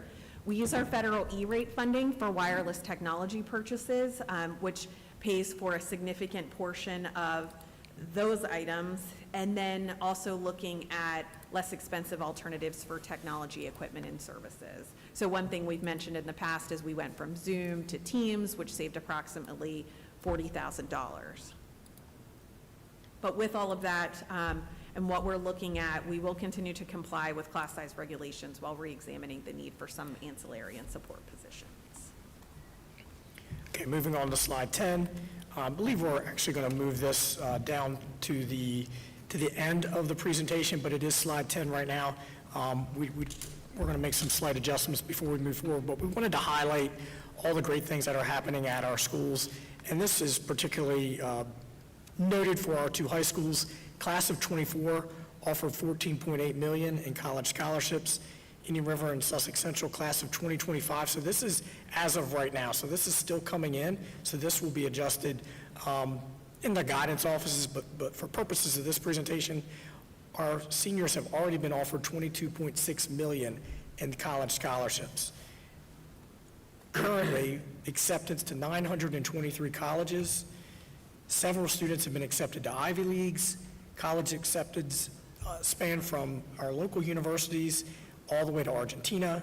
Our HBCU acceptances, DSU, UMass, Shaw University, continue to occur every year. 2 or 4 year college acceptance, Indian River High School is 76.7%, and Sussex Central 60%. And you can see on average, 12.5% of our students are going to the workforce, 11 to trade schools, and 4 to the military. So certainly want to highlight all the accomplishments of our students that are leaving us and moving on to the next level. Mrs. Smith, slide 11. Sure. So slide 11 is presenting the FY 2025 tax rates that the board approved in June of 2024, using the new assessed values that we obtained from the county in February. So gone are the $2.35 or any of those rates that we used in the past. That adjust those rates for those new assessed values so we can compare apples to apples in looking at the referendum rates. So with that, the new rates at last year's tax rates with the new assessed values would be 15.76 cents. 15.76 cents, yes, sorry. The next slide is looking at the overall tax impact. So as the board voted back in March, we are looking to generate an additional $22.5 million in revenue, but with those new assessed values, that rate is 5.59 cents. That impact to the average taxpayer is about $269 a year, $22 a month, $5 a week, or 74 cents per day, and that's based on the new property assessment of about $481,000. But what I will caution everybody on that is reassessment is going to change what you paid last year, so those impacts may be different to each individual taxpayer. The next slide, as you're aware, we have, as a board, submitted a letter and a resolution to the county council. This is our second submission with regard to voluntary school assessments. So as you're aware that we have lobbied the Sussex County Council to implement the impact fees. We hope there's some renewed interest in the passage of us being able to utilize those. Mrs. Smith, anything additional on VSA? The only thing I want to add, just because there's confusion out there, is it's important to note that in Delaware Code, VSA funds are to be used for construction only, not for operating. But obviously, it reduces the impact on our debt service rate. So it's good. Obviously, it's something that we're advocating for, something that we want, but it is separate from operating dollars. Moving on, 14, this is really a large part of our conversation and education of the community around property reassessment during the March 20th referendum. So we have our calculator still available. We've updated this slide to include a QR code. So we're hopeful that the work that occurred leading up to that will continue, and we'll be able to further educate folks on how the property assessment is occurring and how their individual tax rates may be impacted by that and the passage of a referendum. Mrs. Smith, if you could cover 15 for me. I know you know it by heart at this point. Yes, so slide 15 again talks about reassessment and being revenue neutral and what that means. So again, revenue neutral to the school district and to the county, not to the individual taxpayer. But again, shows that adjusted rate of 15.76 cents or 21.35 cents if the referendum is successful. And we put the note in there from the board vote about not collecting the additional 10% allowed by law in a year of reassessment should the referendum pass. The next slide is a condensed version of the slide we had previously, but again shows the conversion of those 1974 assessed values to the 2023 assessed values.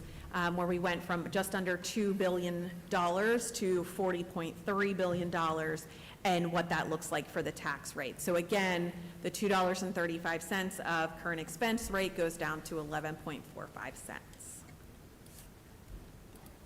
The next slide, slide 17, is a QR code and a web address for our referendum increase calculator, which again piggybacks off of the the county website that gives an estimated property tax range based on the estimated rates for Indian River School District, Sussex Tech, and the county. Added into that is the estimated referendum increase and then the estimated post-referendum tax range. Once someone checks that, we're encouraging them on that page to go look at what they paid last year in taxes and compare them, because again, different properties increased at different rates, so taxpayers may be paying less than they paid last year, even after referendum. And then moving on, this next slide, slide 18, not a lot of folks are aware that there are tax assistance programs available, so we wanted to provide a link to those programs for senior citizens, disabled residents, disabled veterans, and low-income families. So we certainly want to share that at our public meetings. Moving on to slide 19, again, it's important to share what will happen if the referendum doesn't pass and the decisions that need to be made. Certainly the main point there is deficit spending continues to occur. I talked about that normal cycle. That does not go away, so that will continue to occur. And again, we'll have to look at some programmatic cuts potentially, academic programs, extracurricular, athletics, all will have to be on the table as we look to move into subsequent years. We may not be able to fill additional instructional positions to which we are entitled through our annual unit count. Student services certainly may be adversely impacted, and our IRSD will not have the competitive salary package to continue to attract our talented instructional professionals and retain those currently on staff. And in the midst of the national teacher shortage, IRSD may not be able to compete with surrounding school districts for those same applicants. Slide 20, I think it's important to note, and this is a slide that we talked about, but it wasn't within the presentation previously. And we wanted just to share all the great things that are happening and the programs that are available to our Indian River School District students. Not everyone is aware of the 24 advanced placement courses that we offer, the 24 career and tech ed pathways at our 2 high schools, the 12 dual enrollment courses that we offer, Spanish immersion programs at our 2 high schools, 2 middle schools, and 3 elementary schools, the IB program at Sussex Central, our Excel program at all elementary schools in 5th grade, 45 high school and 43 middle school athletic programs, and extracurricular activities, band, chorus, drama, dance, robotics, Girls on the Run, and mock trial are just a few. Those are all the great things that we're offering that we do not want to have to look at to reduce at any time in the future. So I just wanted to highlight that in that slide. It's important to note.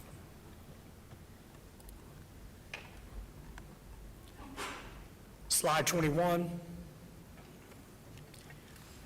You know, these are all the things that we believe in, and I think it's important to note to our public that's what strong schools mean to us. They mean strong communities, and our students are tomorrow's healthcare workers, business owners, first responders, service workers, civic leaders, and we do believe that our students are the best and that they deserve that high-quality educational opportunities that we have currently, and we want to help prepare them for life and career. Slide 22 is our polling locations. Again, June 5th, the polls will be open from 7 a.m. to 8 p.m., and you can see our locations. It is important to note that there are some new locations here and some that are no longer on that were here previously. Long Neck Methodist Church and Selbyville Fire Hall are our new locations. Millville Community Center was new last time. And I just want to note that those changes were made, the Long Neck Church and the Selbyville Fire Hall. There was accessibility issues during our last referendum, primarily with parking and some ADA concerns with folks being able to get in comfortably and out comfortably. So those were suggestions made by the Department of Elections. They ultimately tell us, you know, where these locations would be, so that's why those changes have been made for June 5th. And finally, there's our eligibility slide. I won't read that to you, but, obviously, residents don't have to own a home, but you must be a U.S. citizen, and you can vote at any of the 8 polling places. And do not have to be registered to vote. Correct. So I went through that very quickly. Obviously, when we present out, which we are developing that schedule, we've got a lot on the calendar already. We'll be sharing this information. We are also visiting our schools. We have a different presentation for our schools, but this will be our public-facing document. We'll have our public meetings again. We will reach out to our HOAs, radio, news, etc. Happy to answer any questions. We went through that really quickly, but we wanted the board to have a chance to see that. What is our plan for getting better parent turnout? Because it seems like a lot of families didn't participate, and they're the ones who are most impacted by this. We've talked with, first and foremost, we talked with our principals over the last couple months. They have outreach. They have the best relationships with their parents at their schools. Many of those that have students in our system receive that Sunday night call or a Monday call, also receive information via Class Dojo and other forms. So the schools are reaching out to their families through their outreach that they normally do. I've also generated 2 ambassador groups, one which is staff and one which is parents. So those groups will be coming together next week. We'll be presenting to them, and those parents and staff can then go out and help to spread the word for us. So we have looked at it a little differently this time because I do think there were some untapped folks that did not come out to vote. It's important to get everyone out to vote and for us to be as informative as we can. Anyone else? Thank you, Dr. Owens. Thank you. 7.03, GW Carver consent update. Dr. Winstead?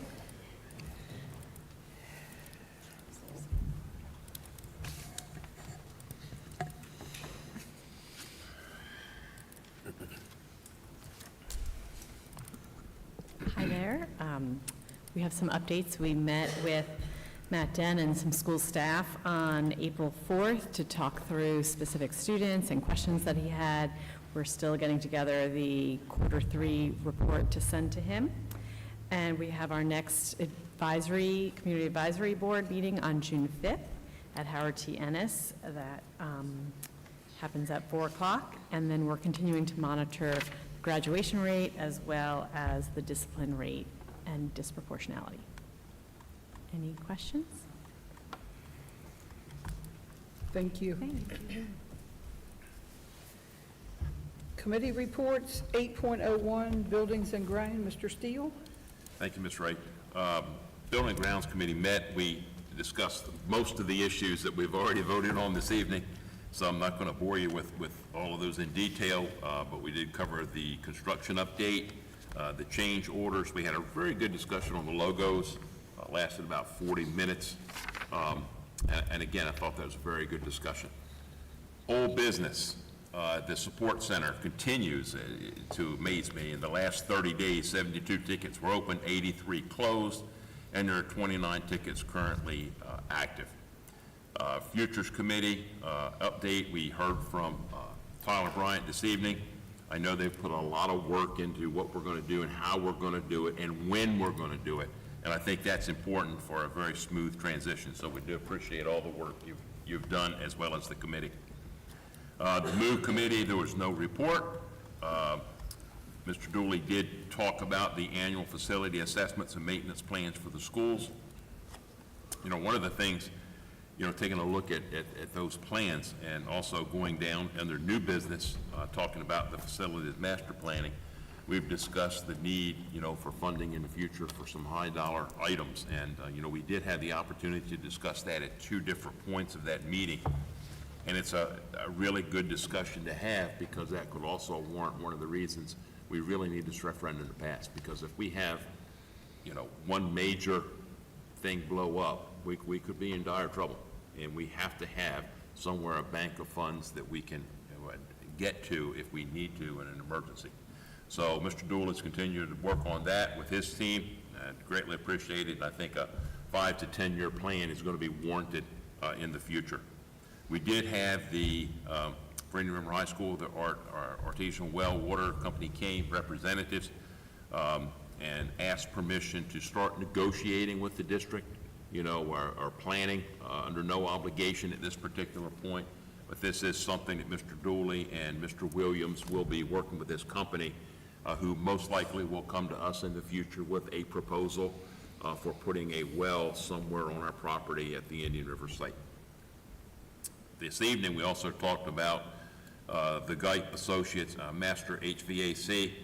I can tell you from the last 20 years, I think HVAC is one of the high driving cost items we have in our district. We're so large and the equipment costs so much that I think this is going to help us with a 5 to 10 year plan as well to plan on replacing some of the old systems we have, in a timely manner, so we don't get held holding a bag in case we have a major breakdown.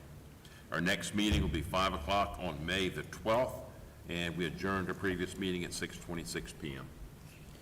Thank you, Mr. Steele. 8.02, Comprehensive School Safety, Mr. Capel. No report this month, Mrs. Wright. Thank you. 8.03, Finance, Mr. Peden. Yes, we met on March 10th, presented uniform request for the Millsboro Middle Wrestling Team, uniform request for Sussex Central Competitive Cheer, uniform request for Sussex Central High School Fall Cheer, request for an alternative Sussex Central High School girls volleyball uniform, uniform request for the Sussex Central High School girls basketball team, Sussex Central High School dance request, uniform request to purchase rain jackets for the Sussex Central golf team. Those have all been tabled this evening. We had already discussed homebound instructor pay from per diem rate to a $40 per hour flat rate. We've already discussed the athletic and non-athletic EPER schedules with a cost-saving analysis. Potential 11-month positions and 12-month ag teacher positions were tabled until May committee meeting. Ms. Smith presented the proposed discretionary budget cuts. The proposed changes are expected to result in the district of saving approximately $404,000. Ms. Smith also presented requests from the student activity funding from the spring 2025 meeting that was held April 8th. Requests received and recommended by the committee totaled a little more than $106,000. The Sussex Central JROTC request for outdoor storage can be accommodated in the new Sussex Central High School building, and therefore the request was removed from consideration. These funding requests will be taken to the board as an action item. And we've already discussed the Delaware Criminal Justice Council grant that we received, $44,500. And shortly, Ms. Smith will discuss the financial position report and March 31st, 2025 financial reports. That concludes my meeting, or my report. Thank you, Mr. Peden. 8.04, Curriculum, Mr. Neal. Due to my absence, Mrs. Wright, I'd like to ask my quickly approaching friends to come up. They're going to share an update of the meeting. That's okay. Good evening. At our April Curriculum Committee meeting, we covered 3 different topics. I'm going to quickly review what I covered, which was the standards-based report card rubric for first grade. Currently, we have a standards-based report card rubric in kindergarten, so we thought that we should bring a teacher work group together, and so in consultation with building principals, we have started that work group, and we have met twice so far. We have a rough draft of a first grade rubric for a standards-based report card, as well as a checklist that would be sent home each quarter so parents knew what we were working on. Our goal now is to put these documents back in those teachers' hands. They will share them with their grade level PLCs, and they're going to try them out during marking period 4, and then we will make final revisions and pull the work group back together. Questions about the standards-based report card rubric? Thank you. Okay, I'm giving the special education updates. We had met as a committee, and we talked about the staffing updates that we were working on for 25-26. We're trying to reduce the amount of virtual school psychologists and speech therapists. We're working, I was interviewing people again today, so we're working on hiring in-person staff as much as possible. We gave an update on the state monitoring. We've completed 5 corrective action plans that have all been satisfied, and there's 3 more in process being reviewed. And then additional items that we're working on is a policy addition for the use of service animals, as well as a process in place for any outside placements of Indian River School District from other students coming in, and we've been working to do the ESY and 12-month program planning. Any questions? So I presented a preview of what I will be bringing to both curriculum and policy committees for May and June. As we do revisit policies every so often, I convened a graduation requirement committee, and we've been taking a look at our policy regarding graduation requirements, as well as processes for handling early senior completion in the first semester, a process for handling those requests, and looking at our promotion and retention policy. So the committee has now made recommendations on edits to some of those policies, so I'll be sharing kind of the background of the committee work with curriculum committee in May, and then bringing the policy edits forth to the June meeting. Okay. Any questions? Okay, that concludes our report. The next meeting is going to happen on May 12th, the next curriculum committee meeting. Thank you. 8.05, DSBA Board of Directors, Mrs. Pryor. No report. 8.06, DSBA Legislative, Mrs. Briggs. Mine's a little lengthy because there's been a lot of bills coming through the legislative. We met back on Wednesday, April 23rd. There was 14 of us present. Mr. Toll, we reviewed the House bills that are coming through, and the committee developed advocacy positions, and there are 28.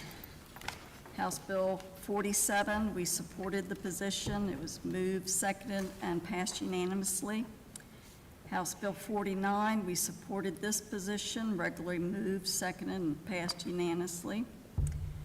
House Bill 51, we supported this position, regularly moved, seconded, and passed unanimously. House Bill 64, we gave an opposition position, regularly moved, seconded, and passed unanimously by voice vote. House Bill 66, we took no position because the bill has since been stricken from the House. House Bill 69 was a support position, regularly moved, seconded, and passed unanimously. House Bill 71 was a support position, regularly moved, seconded, and passed unanimously. House Bill 72, we had an opposition position, regularly moved and seconded, passed by a voice vote. We had Caesar Rodney voting no. House Bill 73, we gave a supported position, regularly moved, seconded, passed unanimously. House Bill 77, we gave an opposition position, regularly moved, seconded, and passed unanimously. House Bill 78, we gave an opposition position, which was moved, seconded, and passed unanimously.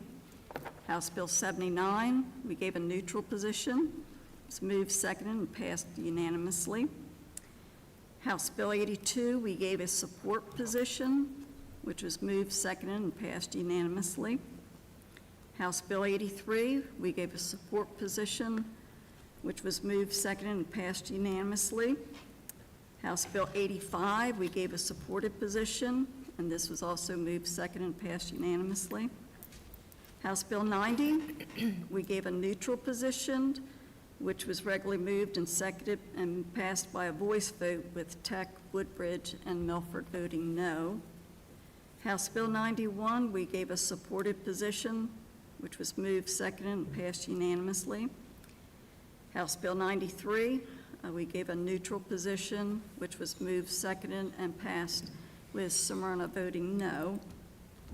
House Bill 94, we gave a neutral position, which was regularly moved, seconded, and passed with Smyrna voting no.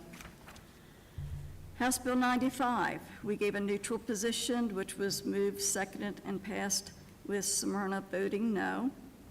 House Bill 96, we gave a neutral position, which was moved, seconded, and passed unanimously.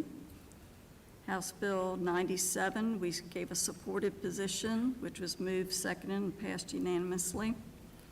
House Bill 102, we gave a neutral position, which was moved, seconded, and passed unanimously. House Bill 113, we gave a neutral position, regularly moved and seconded, and passed unanimously. House Bill 119, we gave an opposition position, which was moved, seconded, and passed unanimously. House Bill 121, we gave a neutral position, which was moved, seconded, and passed unanimously. House Bill 25, we gave a supported position, which was moved, seconded, and passed unanimously. House Bill 130, we gave a neutral position, which was moved, seconded, and passed unanimously. We also had 9 bills that Mr. Toll reviewed with us, the committee, the Senate bills, and we developed advocacy positions for those as well. Senate Bill 35, we gave a neutral position, which was moved, seconded, and passed by voice vote with Smyrna abstaining. Senate Bill 69, we gave a support position, which was moved, seconded, and passed unanimously. Senate Bill 78, we gave an opposition position, which was moved, seconded, and passed unanimously. Senate Bill 81, we gave a support position, which was moved, seconded, and passed unanimously. Senate Bill 90, we gave a neutral position, regularly moved and seconded, and passed unanimously. Senate Bill 91, we gave an opposition position, which was moved, seconded, and passed unanimously. Senate Bill 106, opposition position, which was moved, seconded, and passed unanimously. Senate Bill 107, we gave a support position, moved, seconded, and passed unanimously. Senate Bill 52, we gave a supported position, which also was moved, seconded, and passed unanimously. Some of the old business, Mr. Toll provided an update to us on the committee about the upcoming school board elections in May. School board election will be held on Tuesday, May 13th. There are 28 seats open for election this year. There are 12 in Sussex County, 6 in Kent, 10 seats in Newcastle. As of April 23rd, there are 5 districts that will not need an election because only 1 candidate has filed for the seat, which accounts for 7 open seats. There are 11 districts that need an election for the other 21 open seats because there are more than 1 candidate that's filed. And of the 28 open seats, there are 8 seats where an incumbent is running unopposed, 6 where an incumbent has an opponent, and 14 seats will be new board members being elected. He also gave a referendum update. Smyrna School District had a referendum back on March 15th that was defeated. He also reported that Indian River, we had a referendum back on March 20th that was defeated. Both of these referendums were asking to raise funds for operating expenses. And of course, everyone knows Indian River, we're going for another referendum, and that'll be held on Thursday, June 5th. And Smyrna has not set another date for referendum. Now, in new business, he gave a report on the National School Board Association Conference that was held in Atlanta. That was back on April 5th through the 6th at the Georgia World Congress Center. The National School Board Association Delegate Assembly was held on Friday, April 4th, with our DSBA President Ralph Ackerman and DSBA First Vice President Janice Handwell representing the DSBA as the Delaware delegates to the Delegate Assembly. Mr. Toll reported that the DSBA had 39 members in total attending the conference this year. There were 11 districts represented. He noted that the Delaware dinner that was on Saturday, April 5th, had 48 people in attendance. Beau Biden Foundation co-sponsors for the Delaware dinner gave a presentation during the dinner. Presenters were Patty Lewis, the CEO of Bo Biden Foundation, and Reggie Laster, training specialist for the Bo Biden Foundation. And they also did a presentation for the conference on that Sunday, the 6th. There were lots of good workshops to attend and great general sessions with the Bacon Brothers presenting on Sunday for the closing of the general session. And next year's National School Board Association Conference will be scheduled in San Antonio, Texas, and that will be on April 10th through the 12th. In general discussion, we had Dr. Kevin Carson, our superintendent representative. He was engaged throughout the night, conversation during the meeting, and added the superintendent perspective throughout. He mentioned to the committee to be ready for the return of a financial literacy bill in the 153rd General Assembly. Also, Dr. Carson discussed some updates from the Public Education Fundings Commission meetings and developing a new funding system for Delaware. And at the next meeting, they will have Michael Griffin, the Learning Policy Institute, will bring a couple of model funding systems for the commission to review. We gave a great thank you to Dr. Carson and all of the superintendents for their continued partnership, support, and dedication to the Delaware School Board Association. The meeting was adjourned at 9 p.m. We will next meet on Wednesday, May 28th in Dover.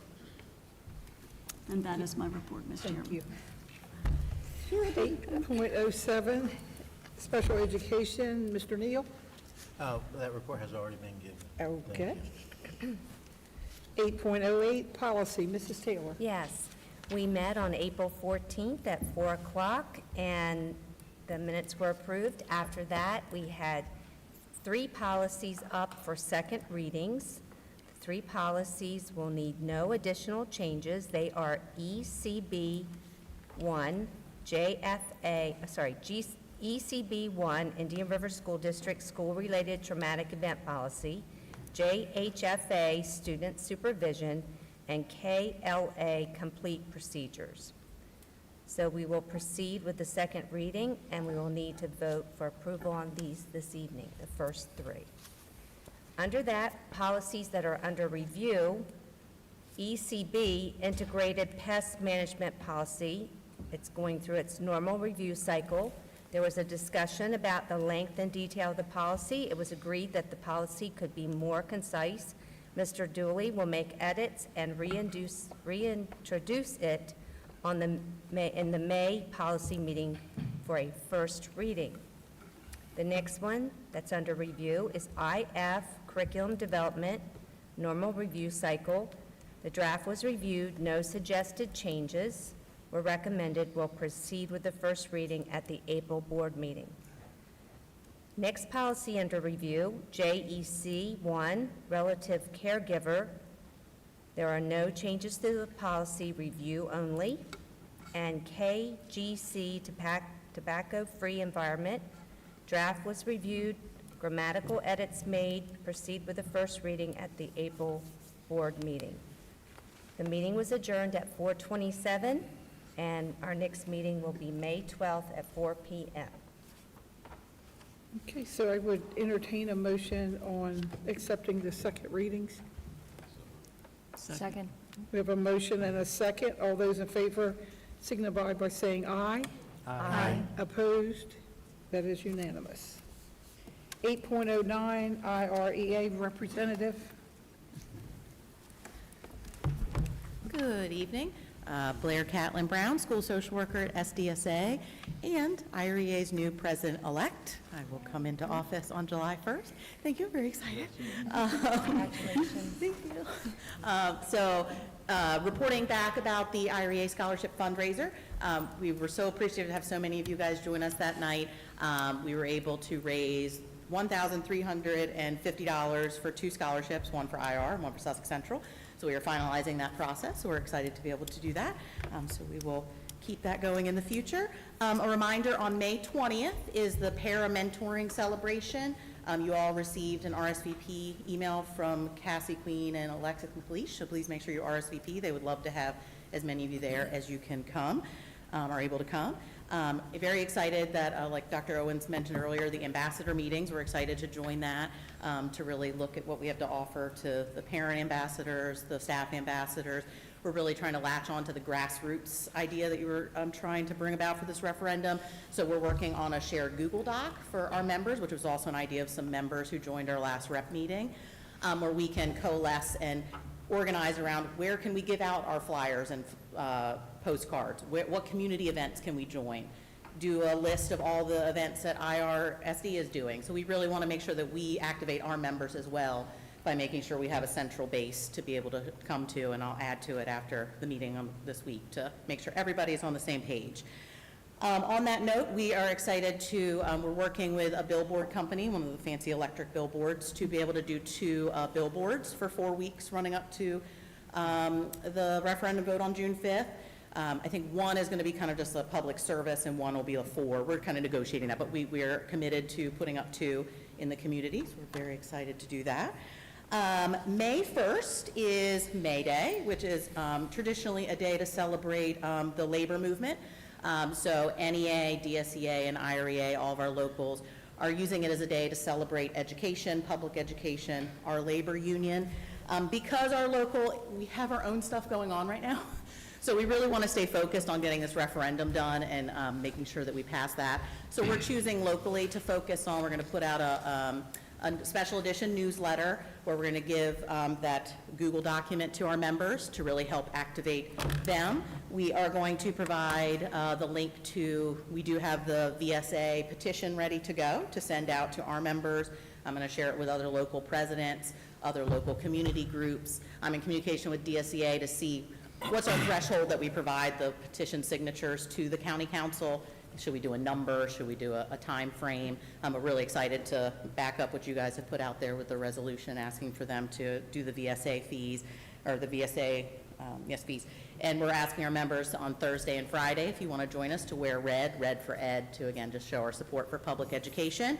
And then giving information, DSEA is holding a rally upstate, NEA has all kinds of events all over the country. Again, just activating all of us labor unions out there to get the message out that we are important and we're doing a lot of good work. But again, keeping our local, because we got a lot on our plate, focused on getting this referendum passed and making sure we have the funding we deserve from the county. I think that's it. Thank you. I look forward to working with you in my new roles. Have a good one. Thank you. Thank you. Superintendent's report. Thank you. Within Board Docs is my report with my monthly activities. I do want to highlight a couple things. I was able to attend the IREA fundraiser. Very nice event, well attended, and glad that IREA was able to raise so many funds for a scholarship. The other highlight was I was able to attend the IRSD Behavioral Health Professional of the Year ceremony. So first I want to thank all of our staff that were involved in putting that presentation and program together. It was a wonderful event. And really, also want to highlight Miss Michelle Mitchell of Southern Delaware School of the Arts. She's a counselor there. She was selected as our IRSD Behavioral Health Professional of the Year. So we were able to highlight her, as well as the other 14 of her colleagues who were highlighted as representatives from their buildings. And again, my full report is within Board Docs. Thank you. Thank you. 9.02, district calendar changes. Okay, we do have a few calendar changes. The first, if Mrs. Bunty could join me at the podium, she can assist with any questions you may have. But as you know, we had a very difficult winter this year, which necessitated school closure several times this winter. With that, the board did elect to add 10 minutes at the beginning of the day, 10 minutes at the end of the day, a couple months back in order to recoup some of that time. And as we mentioned during that meeting, that allowed us a little bit of wiggle room should we have additional winter weather. We are to the point in the school year where we believe that is behind us. I certainly hope it is. But we did not have any additional days from the passage of that additional minute. So with that, we do need to adjust some of the calendar here this evening. So number one in Board Docs there, you'll see I'm on 9.02. We asked that we change the last student day from June 13th to June 11th. So that'll be a Wednesday. That gives us, recoups 2 additional days that were brought back in through that 20 minutes additional to each school day. Number 2, change the last day of preschool to June 10th, 2025. Number 3, change the classroom breakdown day from June 17th to June 16th. Number 4, addition of the Infinite Campus training on June 13th. So it's an online training, but that will be conducted by our staff in school, and we want that day to be June 13th. Change the last paraprofessional day from June 13th to June 11th. Number 6, change the remote half grades day, half teacher work day from June 16th to June 12th. Number 7, change the classroom breakdown day from June 17th to June 16th, and change the Indian River High School and Sussex Central High School exams from June 12th to June 13th. Excuse me, from June 12th and June 13th to June 10th and June 11th. So let me just repeat that. Change the Indian River High School and Sussex Central High School exams from the 12th of June and the 13th of June to June 10th and June 11th. So again, happy to answer any questions on those dates, those changes, if we have any. And would ask for board action if there are no questions. A motion to accept the district calendar changes. So moved. Second. We have a motion and a second. All those in favor signify by saying aye. Aye. Opposed? That is unanimous. Financial reports, 10.01, financial summaries for month ending March 31st, 2025.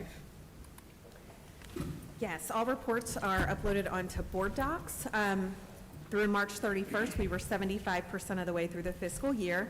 We've received 91% of our total budgeted revenue, 97% of budgeted discretionary revenue, and 99% of our budgeted local tax revenue. Interest rates remain up there, so we received approximately $319,000 in interest for the month of February. We have spent 65% of our total budgeted expenses, 72% of total discretionary expenses, 58% of our budgeted tuition-funded classroom expenses, and Howard Tiannis has spent 74% of budgeted expenses.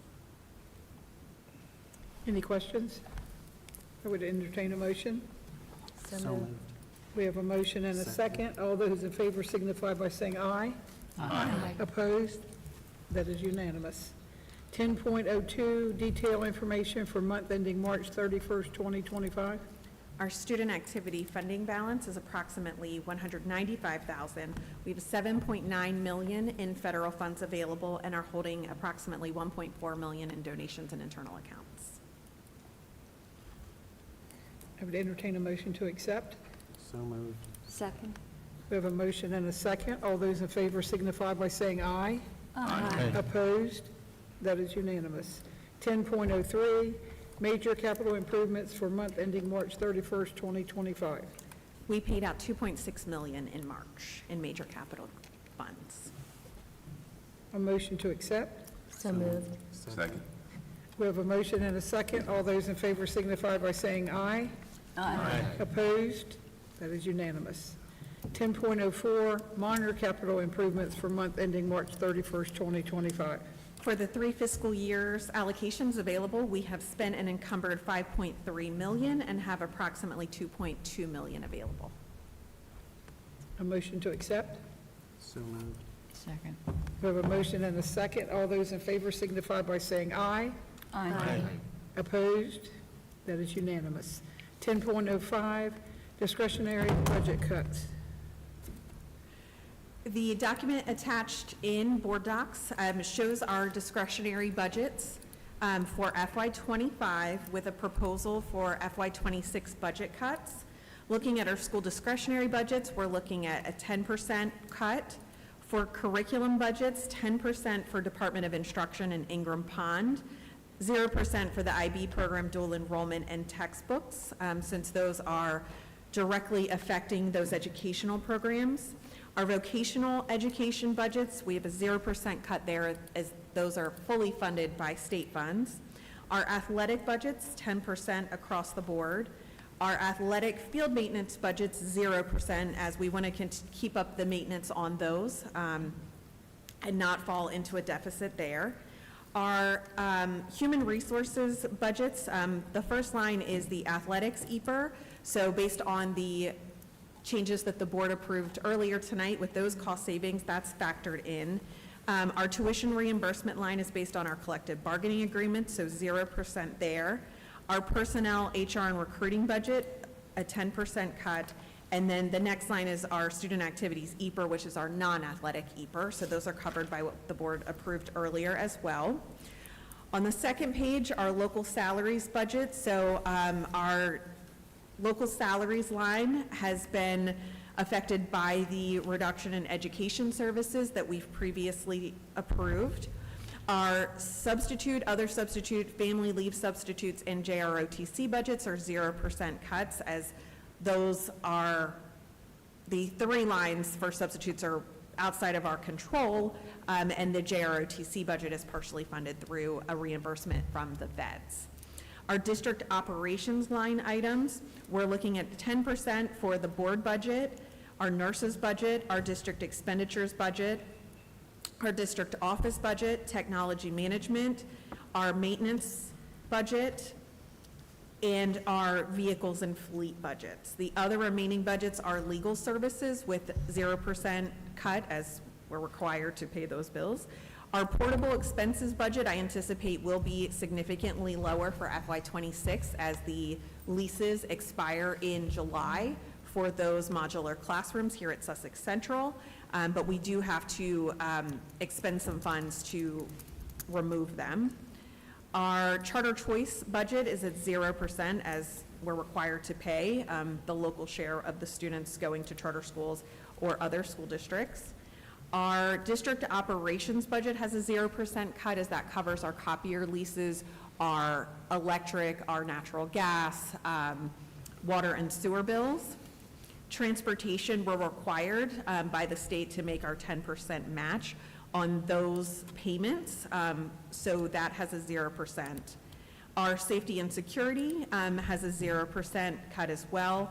And then for student services, that is also encompasses the homebound rate changes and the cost savings associated with that the board approved earlier this evening.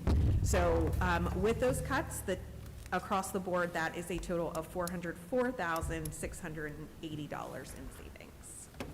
So we are looking for approval for those to implement for next year. I would entertain a motion to accept the report.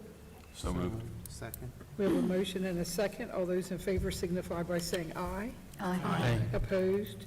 That is unanimous. 10.06, student activity funds for spring of 2025. As a reminder, this fund was created by the 2017 current expense referendum that sets aside a penny of tax collections every month for funding of student activity requests. So we meet in the fall and in the spring to get the request from the different groups. This spring's total is $106,527.88. We had up to $150,000 available for these requests, so that is significantly under that.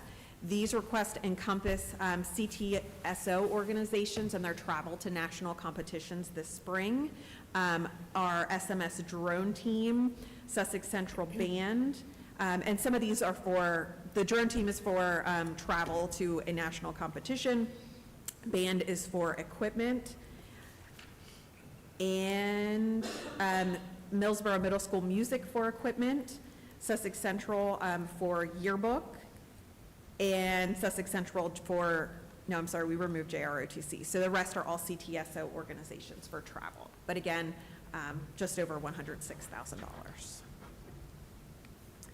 Any questions? I entertain a motion to accept the funding report. So moved. Second. We have a motion and a second. All those in favor signify by saying aye. Aye. Opposed? That is unanimous. 10.07, financial position report.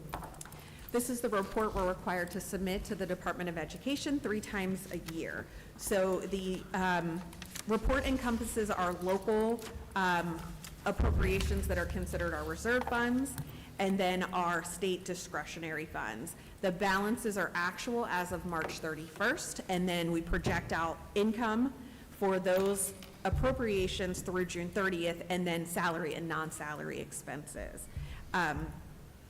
We're looking at about $3.6 million in payroll a month at this point.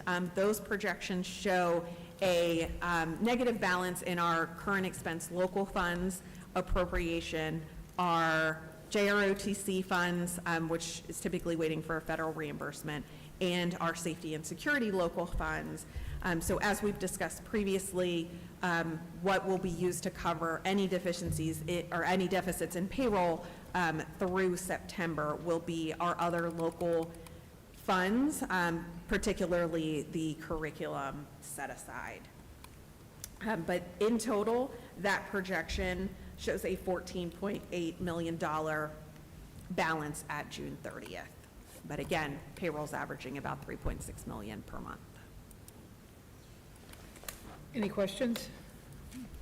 I'd entertain a motion to accept the position report. So moved. Second. We have a motion and a second. All those in favor signify by saying aye. Aye. Opposed? That is unanimous. Thank you. Thank you. Thank you. Communications. Hi, we've got 4 field trips for consideration this evening. Overnight trip by Philip C. Shao, 5th grade students on May 21st and 22nd to Cape and Lopin State Park. 2, overnight trip by Sussex Central High School, HOSA, on June 17th to 22nd to Nashville, Tennessee. 3rd one is overnight trip by Indian River High's drone team, May 30th through June 1st to Fairmont, West Virginia. And finally, overnight trip by Indian River High School's TSA on June 27th through the July 1, also to Nashville, Tennessee. Any questions? Motion to accept. So moved. We have a motion and a second. All those in favor signify by saying aye. Aye. Opposed? That is unanimous. Personnel.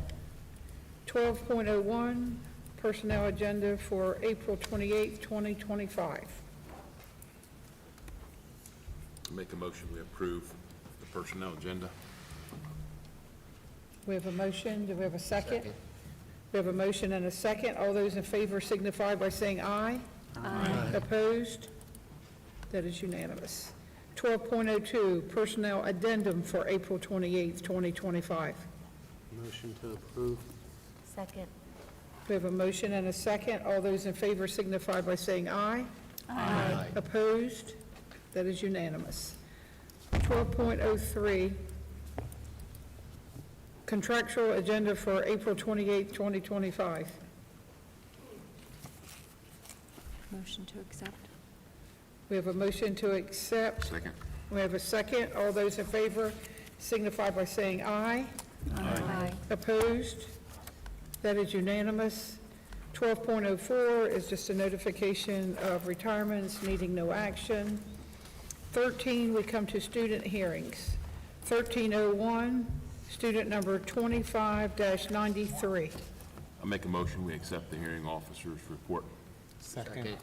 We have a motion and a second. All those in favor signify by saying aye. Aye. Opposed? That is unanimous. 13.02, student number 2594. Make a motion, we accept the hearing officer's report. Second. We have a motion and a second. All those in favor signify by saying aye. Aye. Opposed? That is unanimous. Public comment, 1401. We come to the second public comment time in our agenda. If there's anyone in the audience that would wish to come forward, they can do so at this time. Seeing none, I would entertain a motion to adjourn. So moved. We have a motion and a second. All those in favor signify by saying aye. Aye. Opposed? That is unanimous. Motion and meeting adjourned.